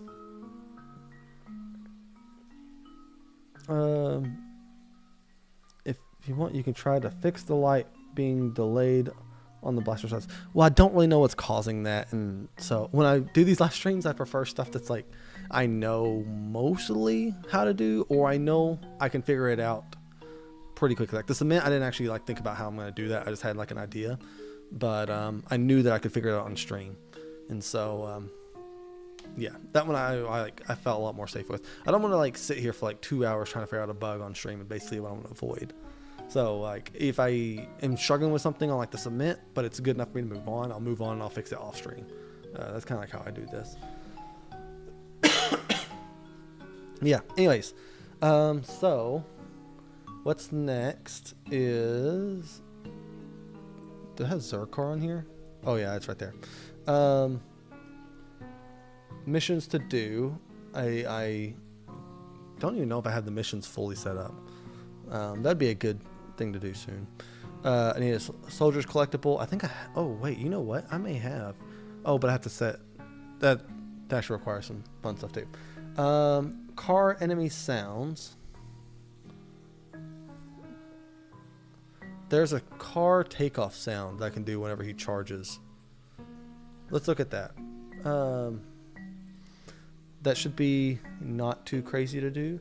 What we're going to do is we're going to just close all of that and just start from in a clean group of tabs. Rotate towards enemy, and we want respawn. Okay, where's rotate towards enemy? So active rotation, pawn sensing, event tick. Where's the actual charge?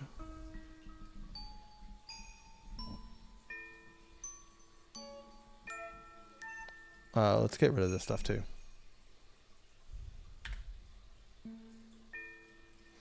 Okay. So that's good. Enemy has died. Respawn. It's not in there. Oh, you know what? It's in the AI behavior. That's right. So here's what we're going to do. We're going to go to AI enemies. We're going to go with Zercar. And it's in, I think this task actually.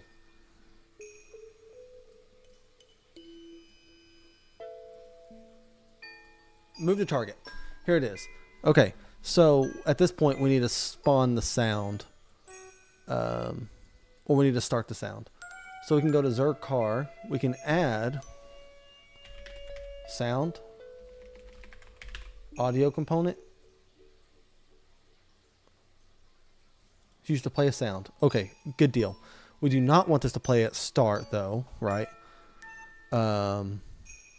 We do want it like to be ranged. That all makes sense. Sound. I don't know what the name of the sound is, so let's go to our sounds. Wherever those are. Oh, it's audio. Right here. Original game sound effects. And there's an actual, I think it's called car, right? Cancel car. Well, that's car skid. And that's like really.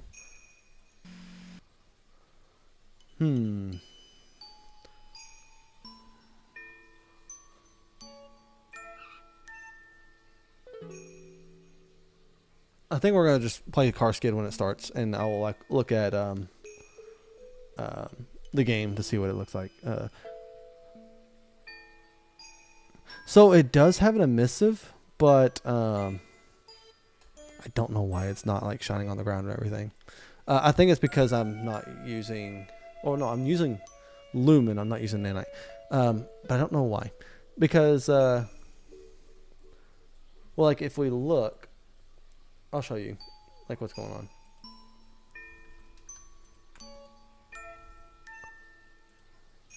Edit and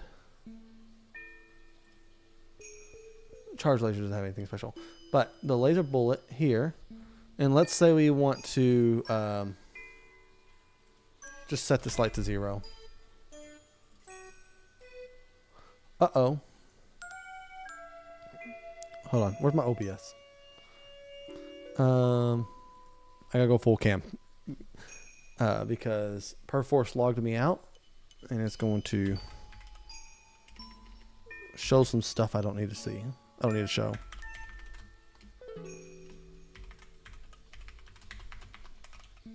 Oh my goodness, I can't type.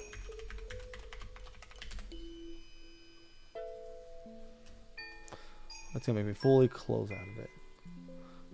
Gnarly. Hold on. P4B.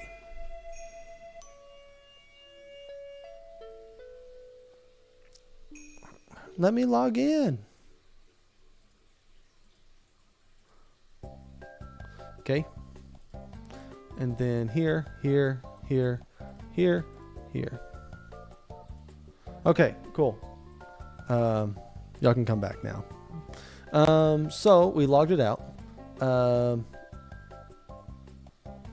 Laser bullet, I was just showing that. Yeah, so if we go to viewport, it is an emissive, but it doesn't. Oh, I'm trying to slow down my camera. There. It is an emissive, but it's not really like affecting the world enough. And so I don't know why.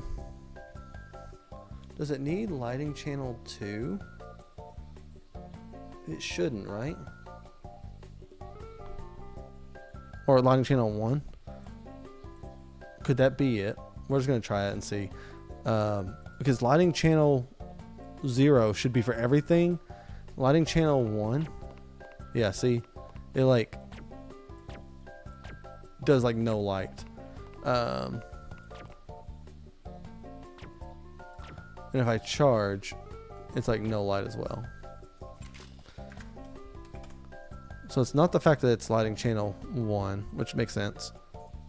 Cast static shadows. Whether the light should be cast shadows from static objects. Yeah, that's true. Okay. Dynamic shadows. Yeah, I don't know. Is it one of these values should be... Oh, I'm still on point light. I don't want that. That's not what I want. I want the emissive. We'll go to this and edit both of them.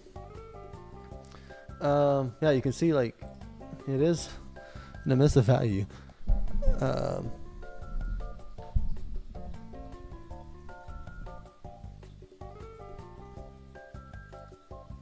But I don't really know why. Surface, translucent, default lit. Does it have something to do with this? I don't know. I don't think so. Yeah, default lit should be correct. Cast ray trace shadows. Use material attributes. That should be fine.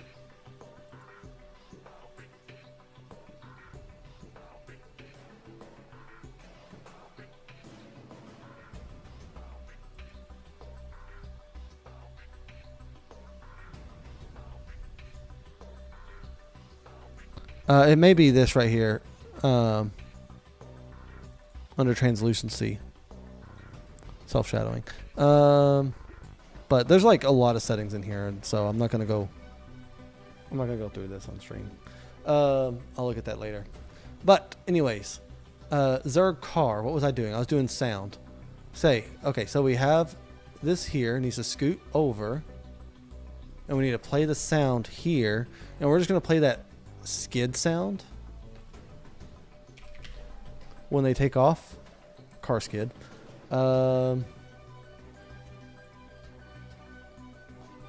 And charge target Zerg car. Okay, that's all fine. Do I keep track of the actor? I probably don't, right? Oh, I have BPI charge enemy interface. Blah blah blah. Okay, here we'll just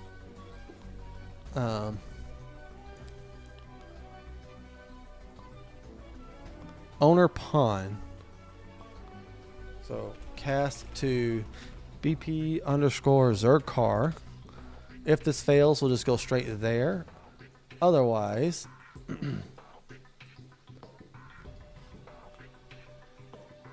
in fact, actually, we're not going to put it there. We're going to put it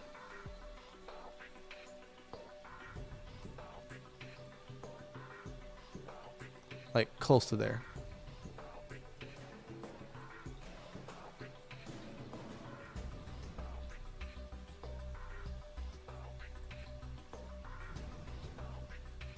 Okay, so that's good there. Untick this, scoot this over, and now if it succeeds, then we want to get the sound or play sound.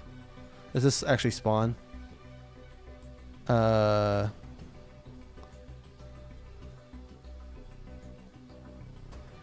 Wouldn't play sound at location? I kind of want the sound that's on there. What's it called? It's just called audio. Okay. Get audio. And can we just hit play? Is that like a function on here? Very cool.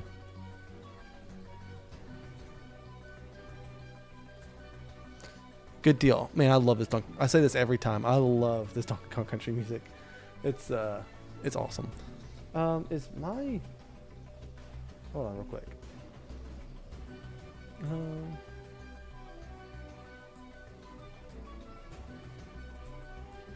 Hey.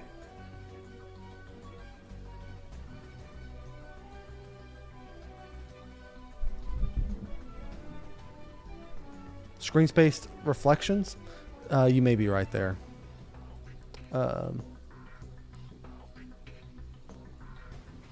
I'll just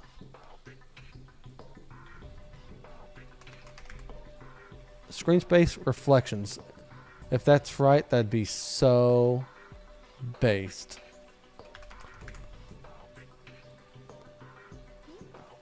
That saves a lot of time with having to try and fix it. Check out. Let's just see if this works.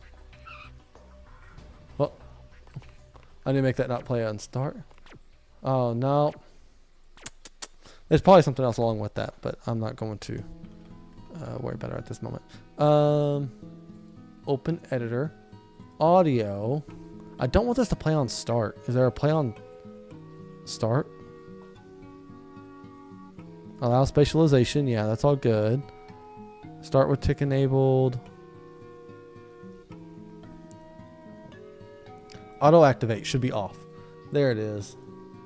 And now they should only play the sound when they charge at me. Let's see.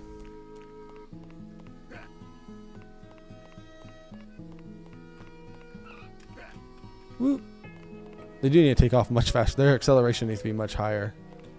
I also need to fix a bug where if they run into a wall, they never reach their destination and they just chill out.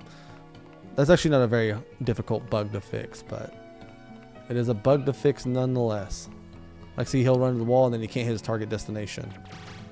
So, yeah, we just gotta take him out.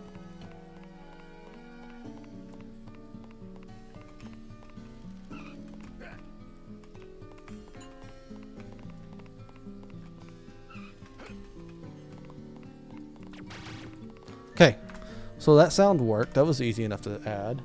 I don't know if it's the correct sound. I mentioned that, but that's fine. We'll say that's in progress. Level soundtrack is done, actually. I'm not playing it, though, because it's loud, but that's been done for a while. So I'm just going to put it down there. I don't know. I don't even remember when I did it. So that's all good. I need to make sure the coins are actually... The coins mission is done. I'll do that later. Water physics would be pretty easy to add. I believe we affect speed and we affect gravity. And we probably lessen the jump height too. I imagine. Kite boss AI behavior, that's fine. Water processing create water post-processing trigger. Duck inflatable interaction. Dude, let's do that. Let's do it. I also have foliage interaction system. I don't have no idea how to do that. So yeah. Ground pound interactions is for the car. Let's rename this. Replace ground pound car interactions. And that's for this like broken down car over here. But yeah. We want, what was I doing? Duck inflatable interaction. This should be pretty easy to add. So if we go into the level, we basically want this to be interactable. First off, let's raise this guy over here. And let's raise this guy over here.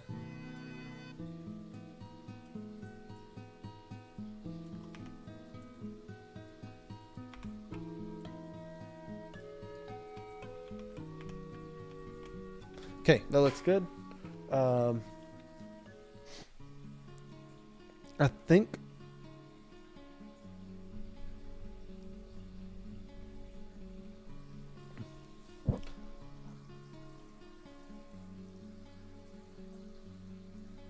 yeah, okay. Here's what we're gonna do. We're gonna create a blueprint because it's easy for let's see, level mechanics, Annie's neighborhood. We're going to create a blueprint BP underscore duck inflatable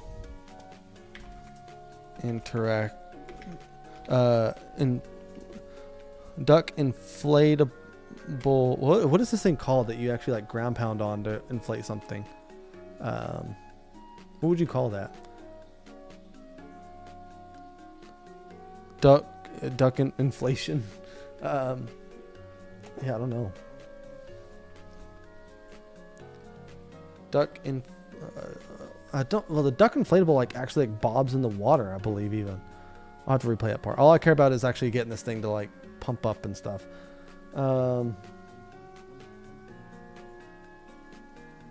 Because I don't know. Is this not the color it is in the game? So if I had to guess, yeah, okay. So yeah, that's definitely just the wrong picture. So sometimes when I get the assets ripped from the game, texture maps are all incorrect. It didn't happen as much in this level as it did level 1. Level 1 was really bad, where the wrong texture would be on the wrong part of the level, and it was all over the place in level 1. Level 2, I think this is like the only thing in the whole level that's like that of the original assets. Because all of these are mostly correct. Yeah, they all look correct. And so I think it was only that in level 1 that had that issue. But yeah, it's just an issue when I import to UE5, which is fine. Pump. Yes, duh, the pump. Duck inflatable pump. I totally blanked on the name. Okay, so we want to add a static mesh. And that's going to be the pump mesh. And I actually, I don't know the name of it. Let's see. This is called that. So pull this up, and then we'll pull this up, and we'll drag this over here. In fact, actually, what we're going to do is we're going to put this like over that part so that this is the pivot point. I believe is how that should work. And then we want a trigger. It's not called trigger. It's called a, we'll say a box collision, sphere collision. We'll say sphere collision. And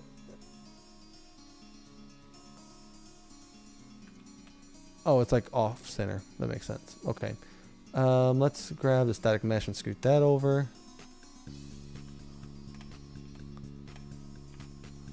I think we're getting a box collider, actually. Box collision. Box collision. And we're going to make it like that wide. We're going to make it that big. Make it that tall. And then we're also going to rotate it so that it's mostly lined up with that. Good deal. And now also,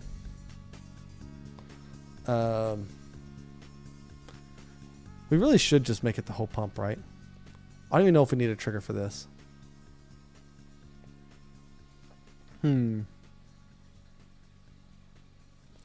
Yeah, you know what? Actually, we're gonna go without a trigger right now and just see if it works. This needs the interaction system.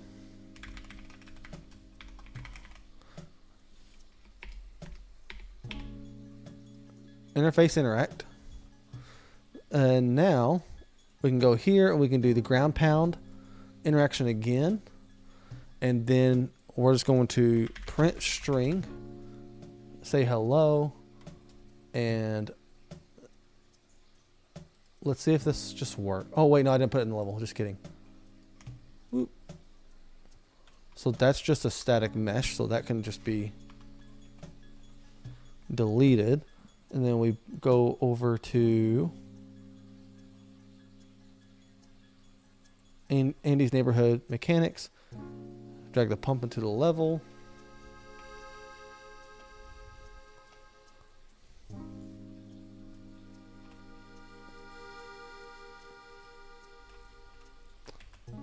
And technically with this way, if you stump on this guy, it will also if you stump on the wire, but that can be fixed like with how we code the new version or how we model the new version. So I'm not really concerned about that.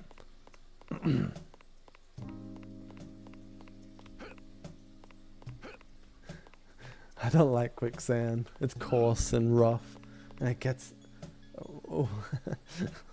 and irritating and it gets everywhere.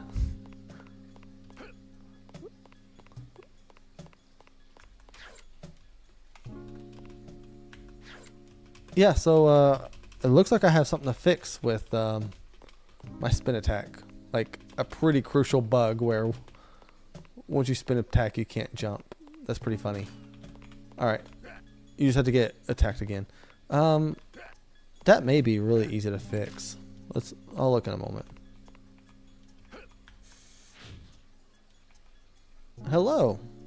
Hello there. Another Star Wars quote for you. One of the best Red Cow slops. I don't even know who this person is, but thank you. Yes, I edit for Red Cow Arcade, a podcast channel. They're pretty cool people. They're good people. So that works. So now we need to actually inflate this guy. This needs like a whole interaction system, actually. So what we're going to do is we're going to create another blueprint, and this one for the inflatable duck itself. BP_duck inflatable.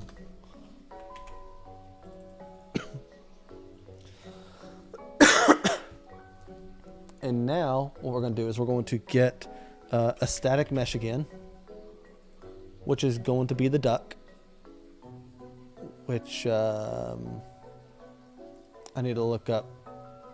It's a model for. Oh, it's called duck inflatable. That makes it easy. Okay.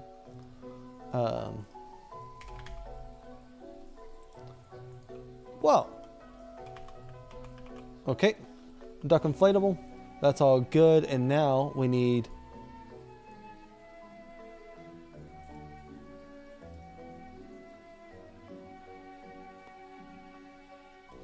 why does this have the ground pound on it? Did I copy?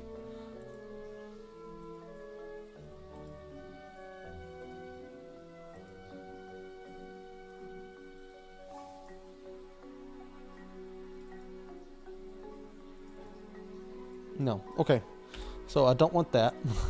And, or at least not yet. And I wonder though, if you jump on it, if it's supposed to sync and then it'll launch you up and stuff. That's probably how that works, right? I don't know. But we want a variable for pumps required. And that should be an integer being a whole number, which is a number that does not have decimals. It can be negative though. And we want this to be like 3 pumps probably. And then we also want to make a function for inflate pump stopped.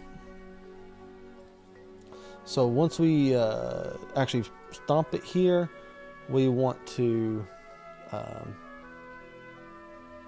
I'm gonna do a, oh, this may need to be an event actually. I bet it does, because I probably need to, yeah, it does. That's fine. Okay, create a custom event called pump stopped. Pump stopped. Let's not name it that. Pump stopped, and then we want to check. We want to set. Did it delete my variable? Oh, I'm on. Oh! Wait, this is like affecting each other. What's going on? Look, if I do that, it appears over here. It thinks it's the same thing. Because I renamed it, I bet. Okay, hold on.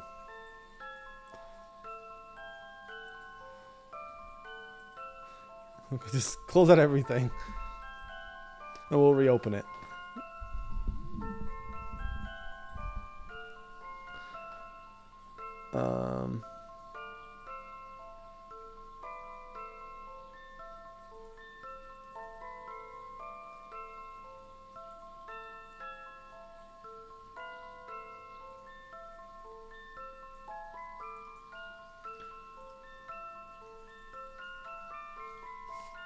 Okay, the old project is reopening. We'll see if this fixes it. Otherwise, we'll just delete duck inflatable and try it again. There's level 1.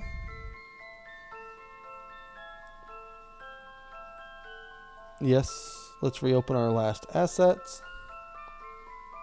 And then also, oh, this is like not actually, okay.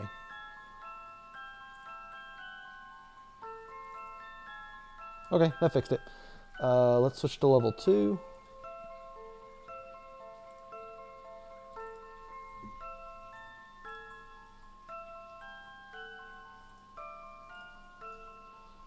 Okay, here we are, good deal. We can get rid of the actual guy there and drag in our duck inflatable.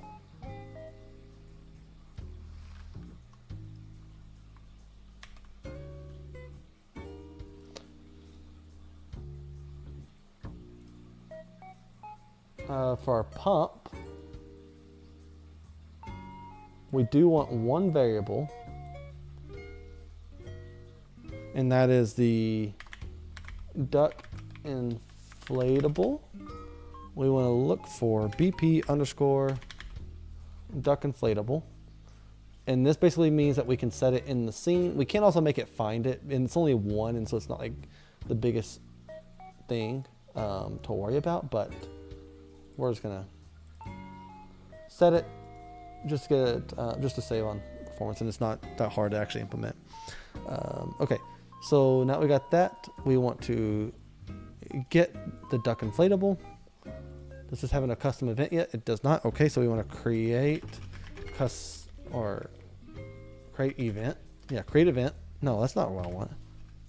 It's custom event. Add custom event. There it is. Pump. What's it called? Stomped. There it is. So basically,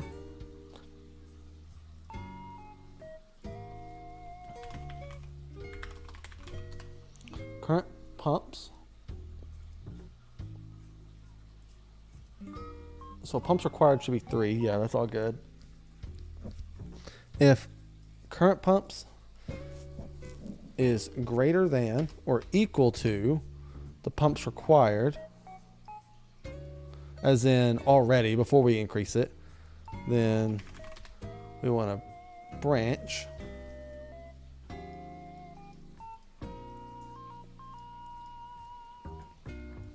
and this basically keeps us from like entering this if we have not already if it keeps us from re-entering it basically.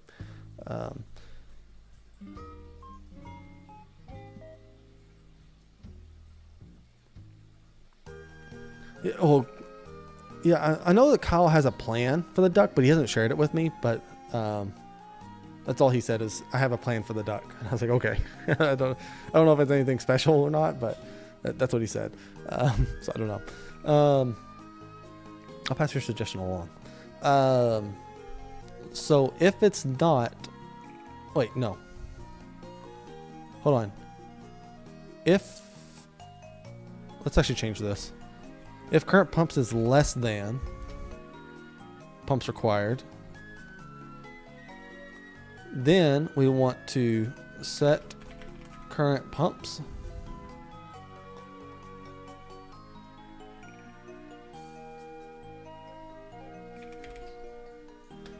there's also an increment button, but I found it like acts weird. An increment is basically something that's supposed to increase something by a value of 1, but yeah, it acts odd, so I don't know. We're going to get current pumps again, plus 1. But yeah, there is an actual like increment integer, but I don't know. It's acted weird before, so I'm just gonna do it the way it actually where I write it out. Anyways, so we increase current pumps by 1, and then if this is greater than or equal to pumps required,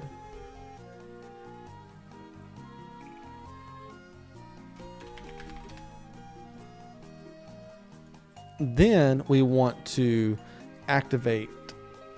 We want to shoot the pump where it's supposed to go, basically. Where print string. Actually, let's do. It probably needs to follow a spline to like go in the air and then like land in the water or whatever. But we're just gonna teleport it right now, just for like being done like super quick. A scene actor, and we're just gonna call this duck destination. If we are not at that, we want to increase the scale. So set actor scale 3D, and we want to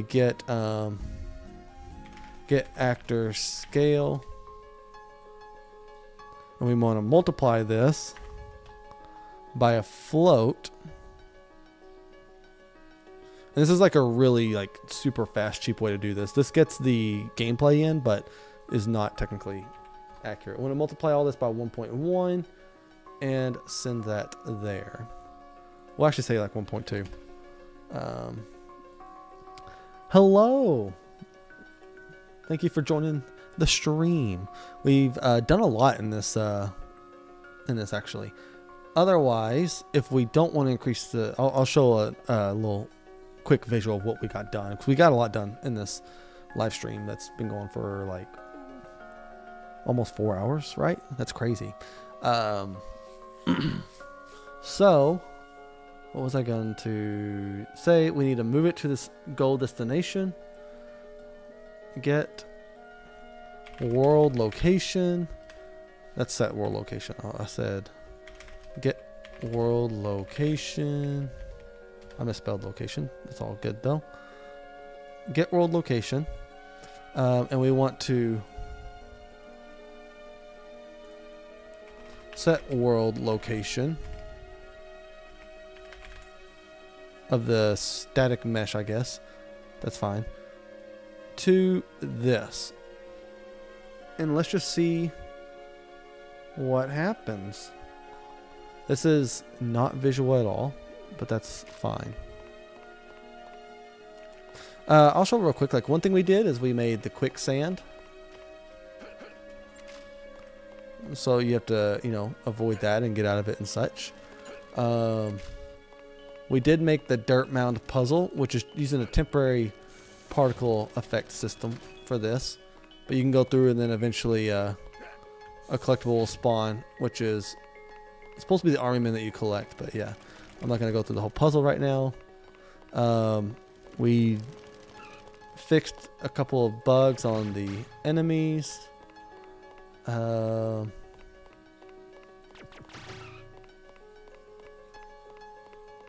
Let's see. I want to add the water physics because I feel like I can do it like pretty quickly. I'm not going to right now. Okay.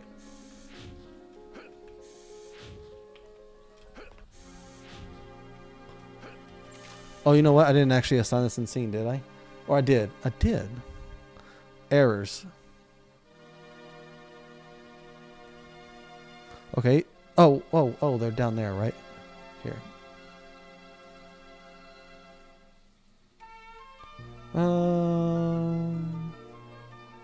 Is it just for the racing?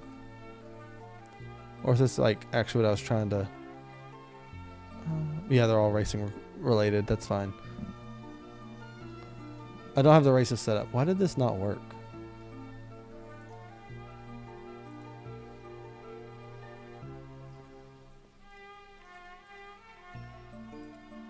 Does this actually still have the interface on it? It shows it. Yeah, it's on there. Oh, the ground. Okay.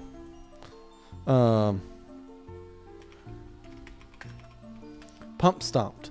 Okay, that's why. Because I hadn't made the event yet, and so I didn't know what I called it. We'll say that's good.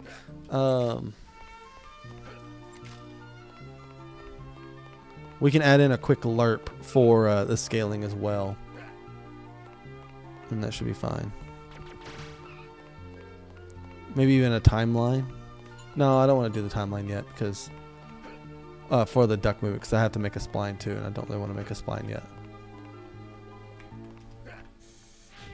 Oh, that worked. Whoa. Oh, I didn't change the scene position. Oh my goodness. I keep forgetting like really simple stuff. Here.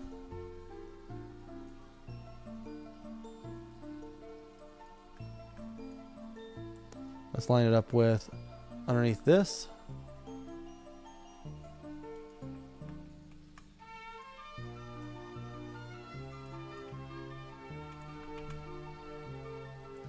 Okay, let's try this again.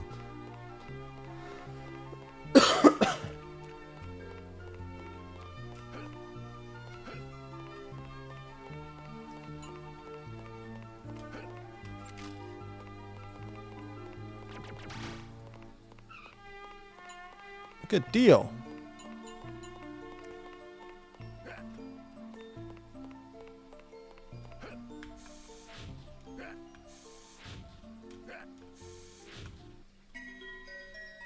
Well, it didn't end up exactly where I wanted it to. That's kind of surprising.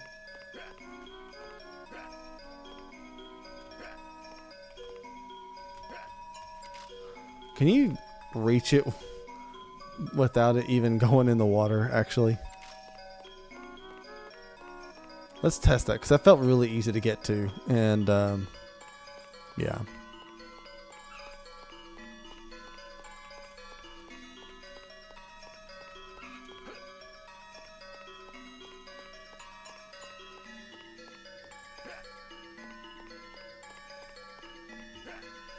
First off, let's get on this duck. Oh, you can totally reach this. That's so easy. Oh no. Oh no. Oh no. Yeah. I may make it just impossible to get on its head. Another option is I just raise it a little higher. I wouldn't mind like stomping this and I like fly up, and so putting it kind of high. Like that, like something a little crazy like that, you know. This is like also not center.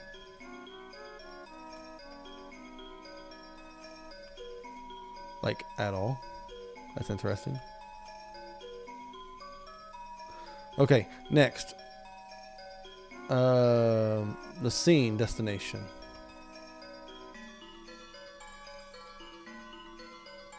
So that's lined up there. That's lined up there. I don't really know why the duck was way off its destination. Maybe it has something to do with scale. It might. Like once it's scaled up, its destination becomes untrue. Let's make sure I actually set like world location. Open editor. Set world location. Yeah. Okay. I don't know then. Whatever.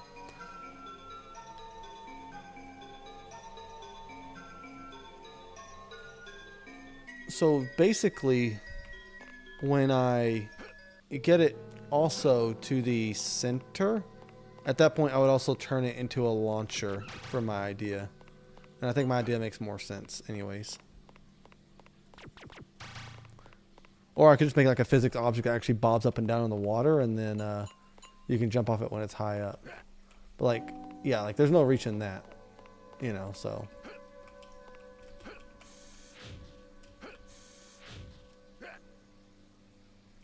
Let's try real quick. Even though you still can, that's fine. I can move it up higher. First off, before I continue, let's not waste so much time. And let's pull the player start like over here.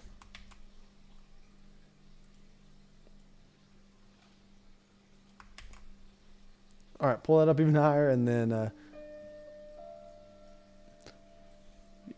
yeah, I assume that's kind of how it worked. I'm going off a little bit off of memory, but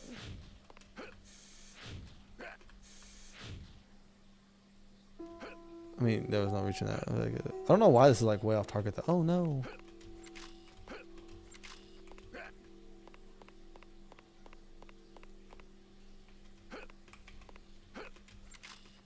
Yeah, okay.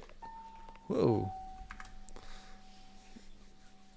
Stomp on its back to make it bounce you up there. Yeah, good deal. I think that makes a lot of sense then. So what we're going to do next, I'm going to be ending this like pretty soon, but what we're going to do at this point is go to duck inflatable, and we set its position. We can also set up a ground pound to spawn, but before that we want to lerp, and so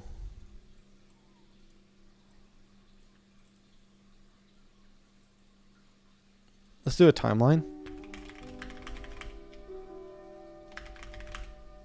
Add timeline of like TL underscore pump inflatable. This is going to be like an easy way to like make it scale on time. We want to do play from start, and during update we want to scale it up, and we need a variable for start inflation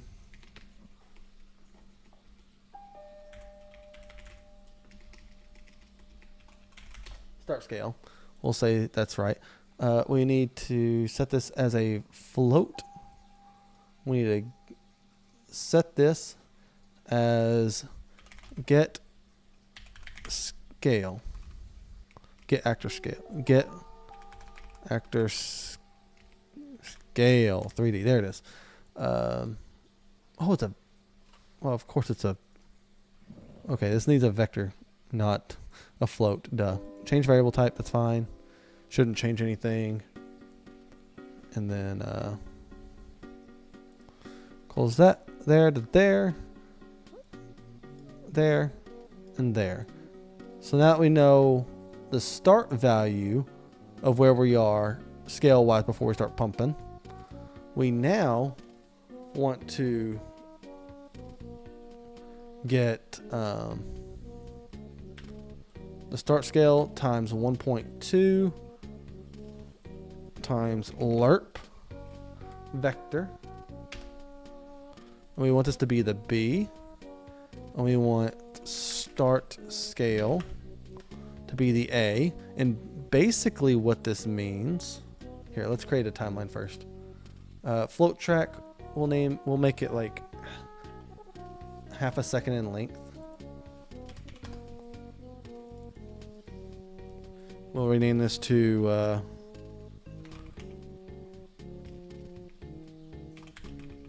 scale time, I guess. That's fine. We'll add a key here, and we'll make this 0, 0.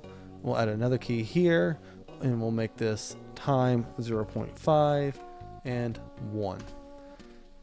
So what this is going to do is give us a percentage of this timeline finishing. So we can then use the lerp, which will go from the start value to the end value over time and make it look smooth instead of just suddenly popping up to size.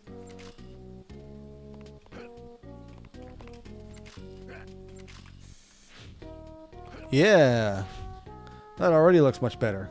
That's what I'm talking about. And then that needs to follow a spline where it like goes flying in the air, which admittedly is not that hard to do.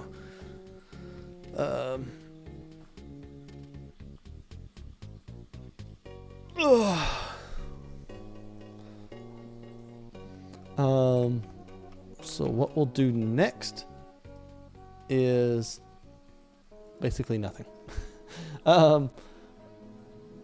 We want to yeah, I think I'm good here. So what did we do today? Well, we made the Quicksand. We made the ground pound interaction. We fixed a couple bugs on the enemies. And we did the inflatable. Is that right? Is that everything? I think that is, right? I believe so. I'm not sure. I think that's everything we did today. Here, do I have a spline actor? Just real quick. I'm just gonna look real quick. Blueprints. We'll call this a spline that like will work. What's the AI spline path? Is that fine? That may actually work just fine. Spline mesh actor. I don't need a spline mesh actor.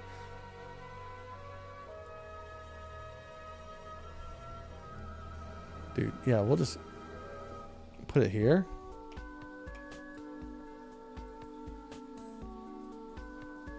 Well, let's start this at the same position as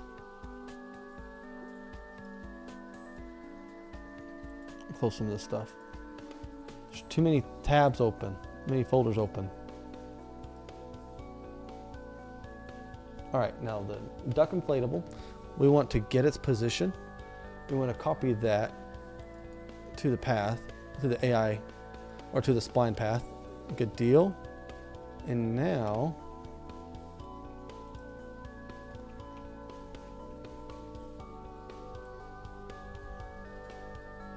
oh no.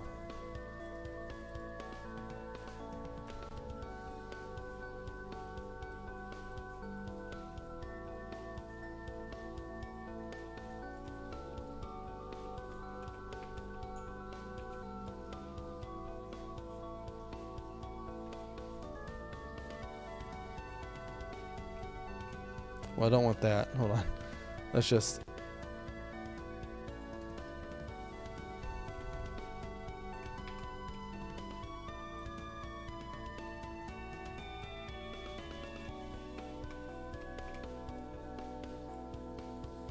go a teeny bit into the water. And then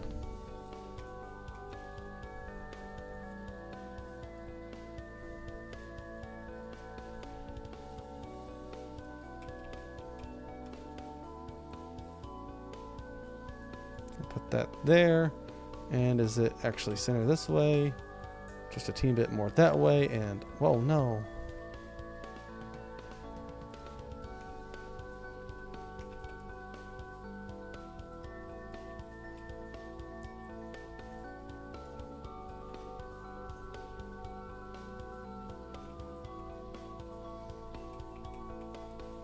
Scoot this over a little bit as well. And that is looking much more accurate. We're going to scoot this tab over just a little bit as well. We're going to take this guy. We're going to bring this up so that it matches the curvature of the other side. And bring it over a little bit as well. Take this. We're going to scoot it over. Okay. That looks pretty natural. So what we can do with that now, we'll call this AI spline path duck. That way it's easy to find. And now on here, open blueprint, spline path. We can call this BP underscore AI spline path is what we're actually using, which is fine. We want this to be visible, so I can set it in scene. And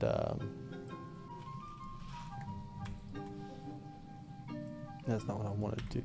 We're going to add another timeline. TL underscore move duck. We're going to take this. We're going to go from play from start. And we want it to happen over like 2 seconds probably. So we're going to set the track time to 2. Yeah, I'm doing something else real quick before I turn it off. Yeah, I said I was almost done. But I think this will be quick, and I don't want to leave a feature not done. Move distance. We're gonna do another timeline again, so we're gonna set this to 0, 0, and another one at the end of the timeline, which is 2, 1. 1 being 100%, 0 being 0%.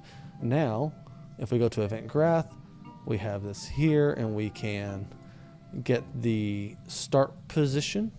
Oh wait, no, we can just do the spline distance, right?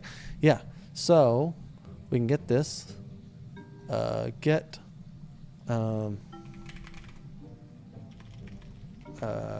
location, find path, it's location along spline or something like that.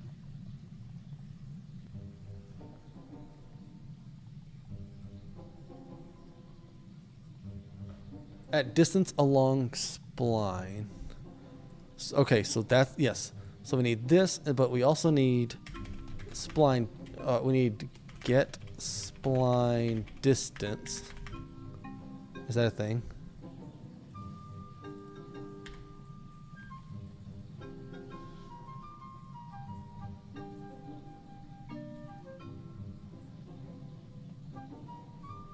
What is the name of it?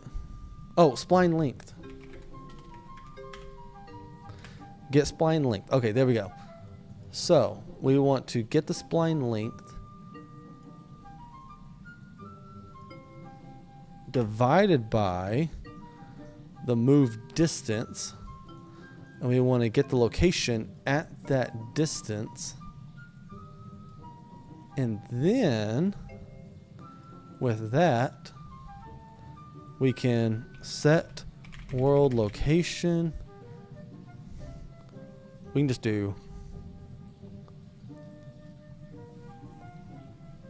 set world location. We can also get rid of this scene. It's useless now. You want to set this to here. Oh, we want world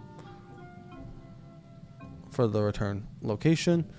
And this should work theoretically. Is Unity better or Unreal? It really depends on what you're trying to do. They both have advantages over the other. And so, like, I think for like a simple game, Unity makes a lot more sense because Unity's a lot faster to get up and running on a project. but Unreal is better for like specific types of games as well. It depends on whatever you're comfortable with too. You can do anything in both engines and it will work fine.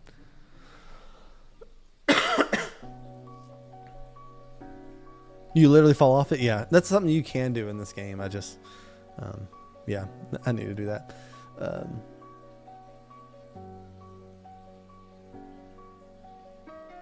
I think there's a way to get it without the duck. I think the speedrunners have found a way. I just don't remember. For sure. All right. So let's inflate it, and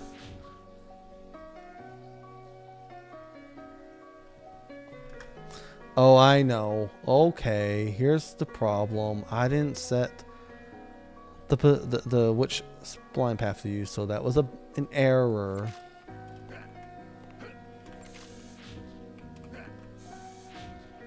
I keep not getting it. Okay, that was like instant. Play from start, update. It instantly moved where it was supposed to go. Oh, this is divided by, dude. Multiply.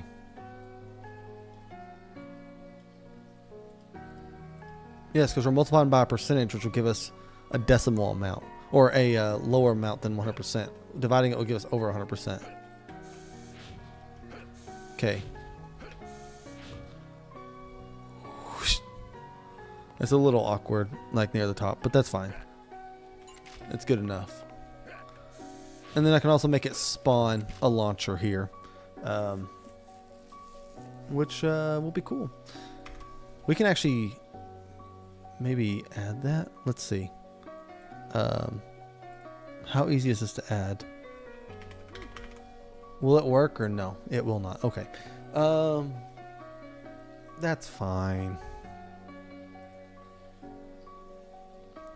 Here.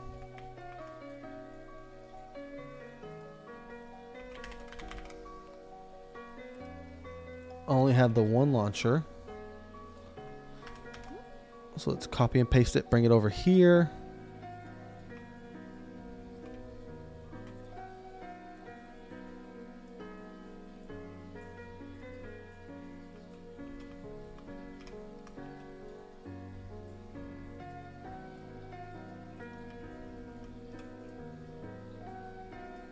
Okay, and VP launcher duck. We're gonna raise it up a little bit actually, but X velocity.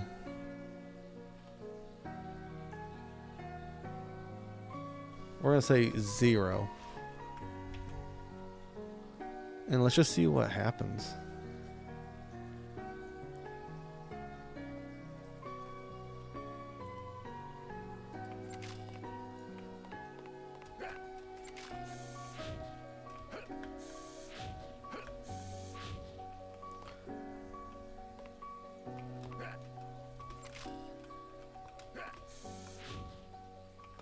Oh no, I can't actually get inside it. It's too low.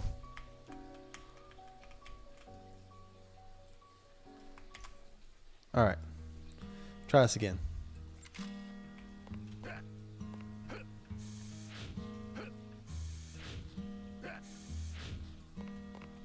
Oh, I fell.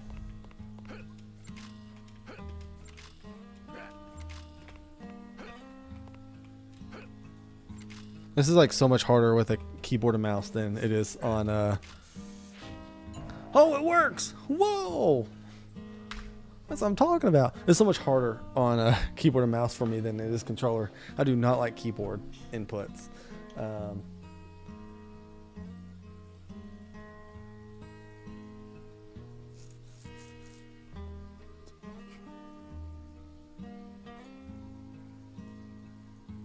Yeah, I'm gonna look at it. I haven't played the original in 4 months. We'll do a replay here soon, so I'm kind of going off of memory on this. And I already had a launcher mechanic that was like built, and so I thought it'd be a lot easier to test it with that. Let's try this again.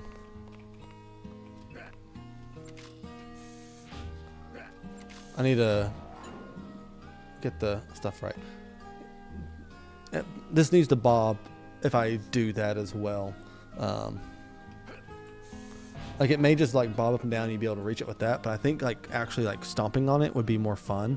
But yeah, I need to build in that stuff. Whatever.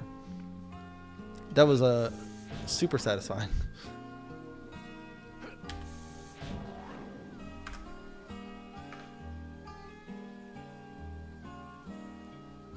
I'm happy with that for now.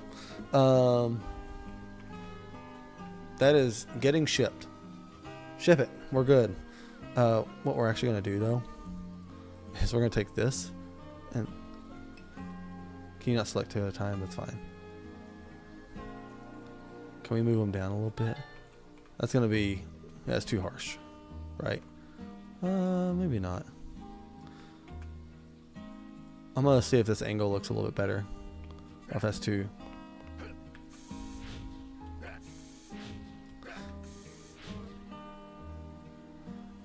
I need a second point up here. That's what's going on.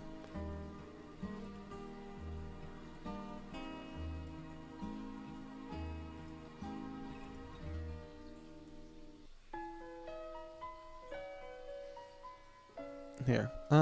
This needs to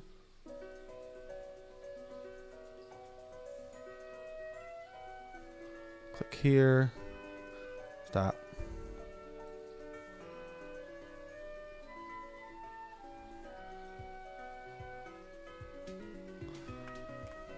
That'll probably be a little bit better.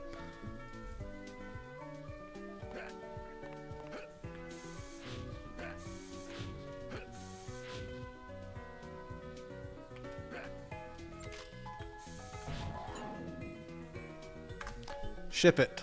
We're good. Oh, also, way off topic.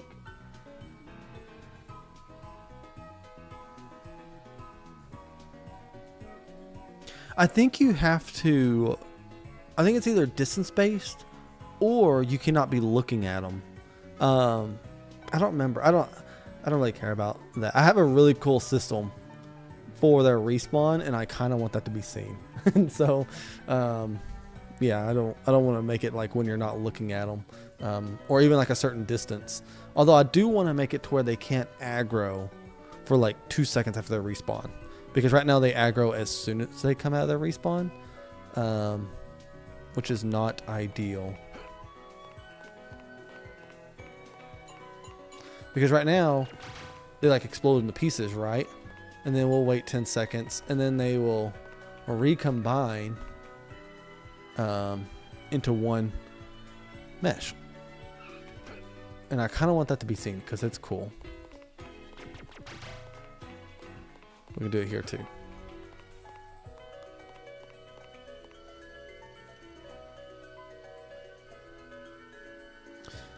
I think I need to give all these pieces sphere colliders so that they actually roll.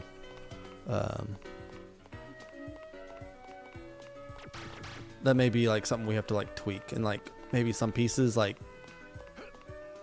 I don't know. They either be cylinders, or so that they roll easily, or they need to be distance on that light's like really small, or they need to be well, it had to do with the not being seen through this, I guess. I don't know. I lost track of what I was talking about though. It's getting late. A Flappy Bird tutorial. Did you do the one? Did you do it in Unity? Did you do the one from GMTK? He has a phenomenal tutorial on Angry Birds. It's probably the highest quality tutorial on YouTube for Unity, which is a pretty bold statement, but it's really good. Here.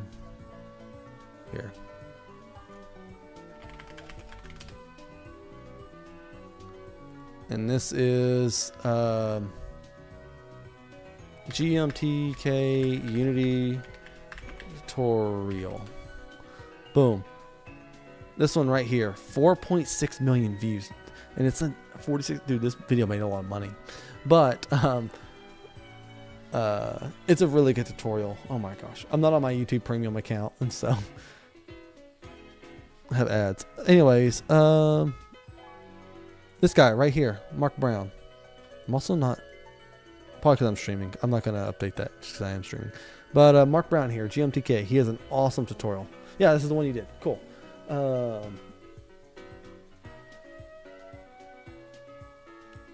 Yeah, coding becomes like I struggled a lot with coding. Dude, I passed my programming class in university without knowing what a variable is with an A. I don't know how that happened, but I became like a really good programmer because I became friends at my first job. I became friends with the senior engineer, and he just kind of mentored me a bit, and then I escalated quickly on my programming skill set. And so that's how I became a technical designer. So I became friends with an engineer who's like an actual programmer, and he helped me. Yeah. Yeah, so the reason I say sphere collider is some of them are like arms, which are long, and so that can't be a sphere, otherwise it'll look weird, right? But it's that way it can still like row really well.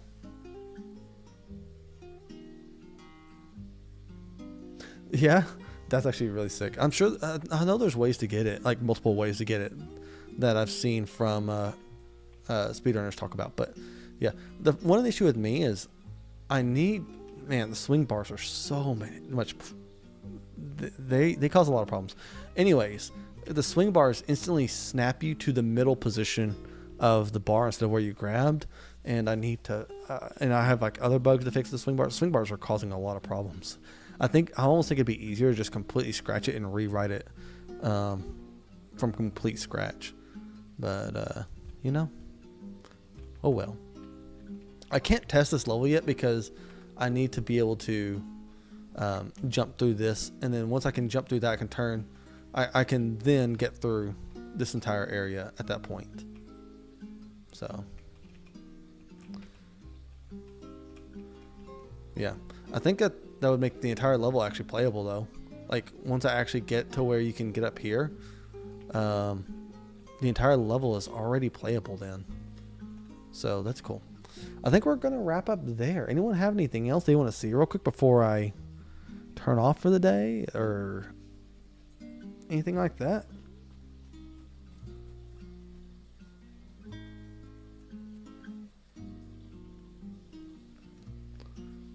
Joshua, what kind of project are you making first? Are you doing the Flappy Bird one, or you moved on to the second one?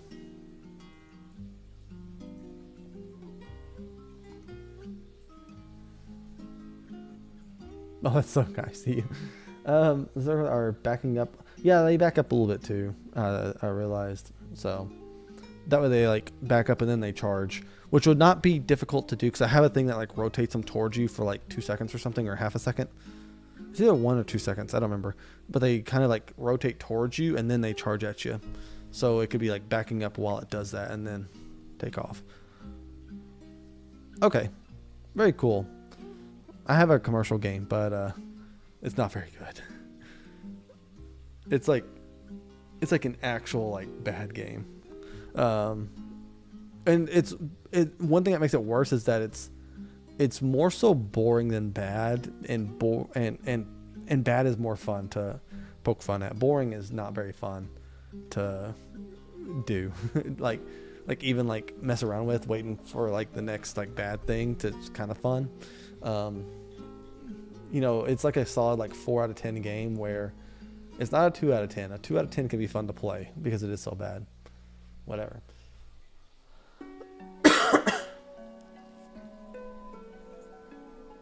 Yeah.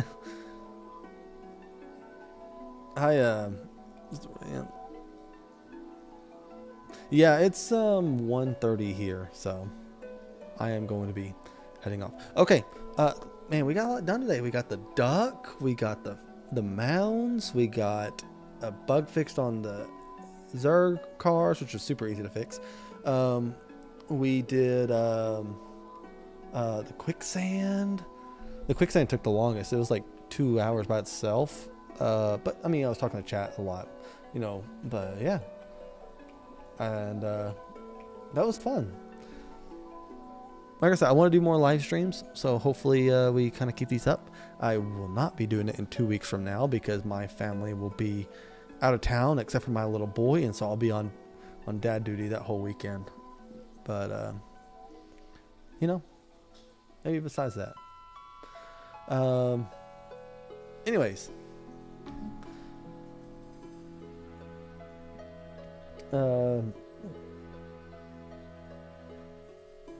C# is C# isn't too bad. It's a lot easier than C++. Game jams are a great way to learn.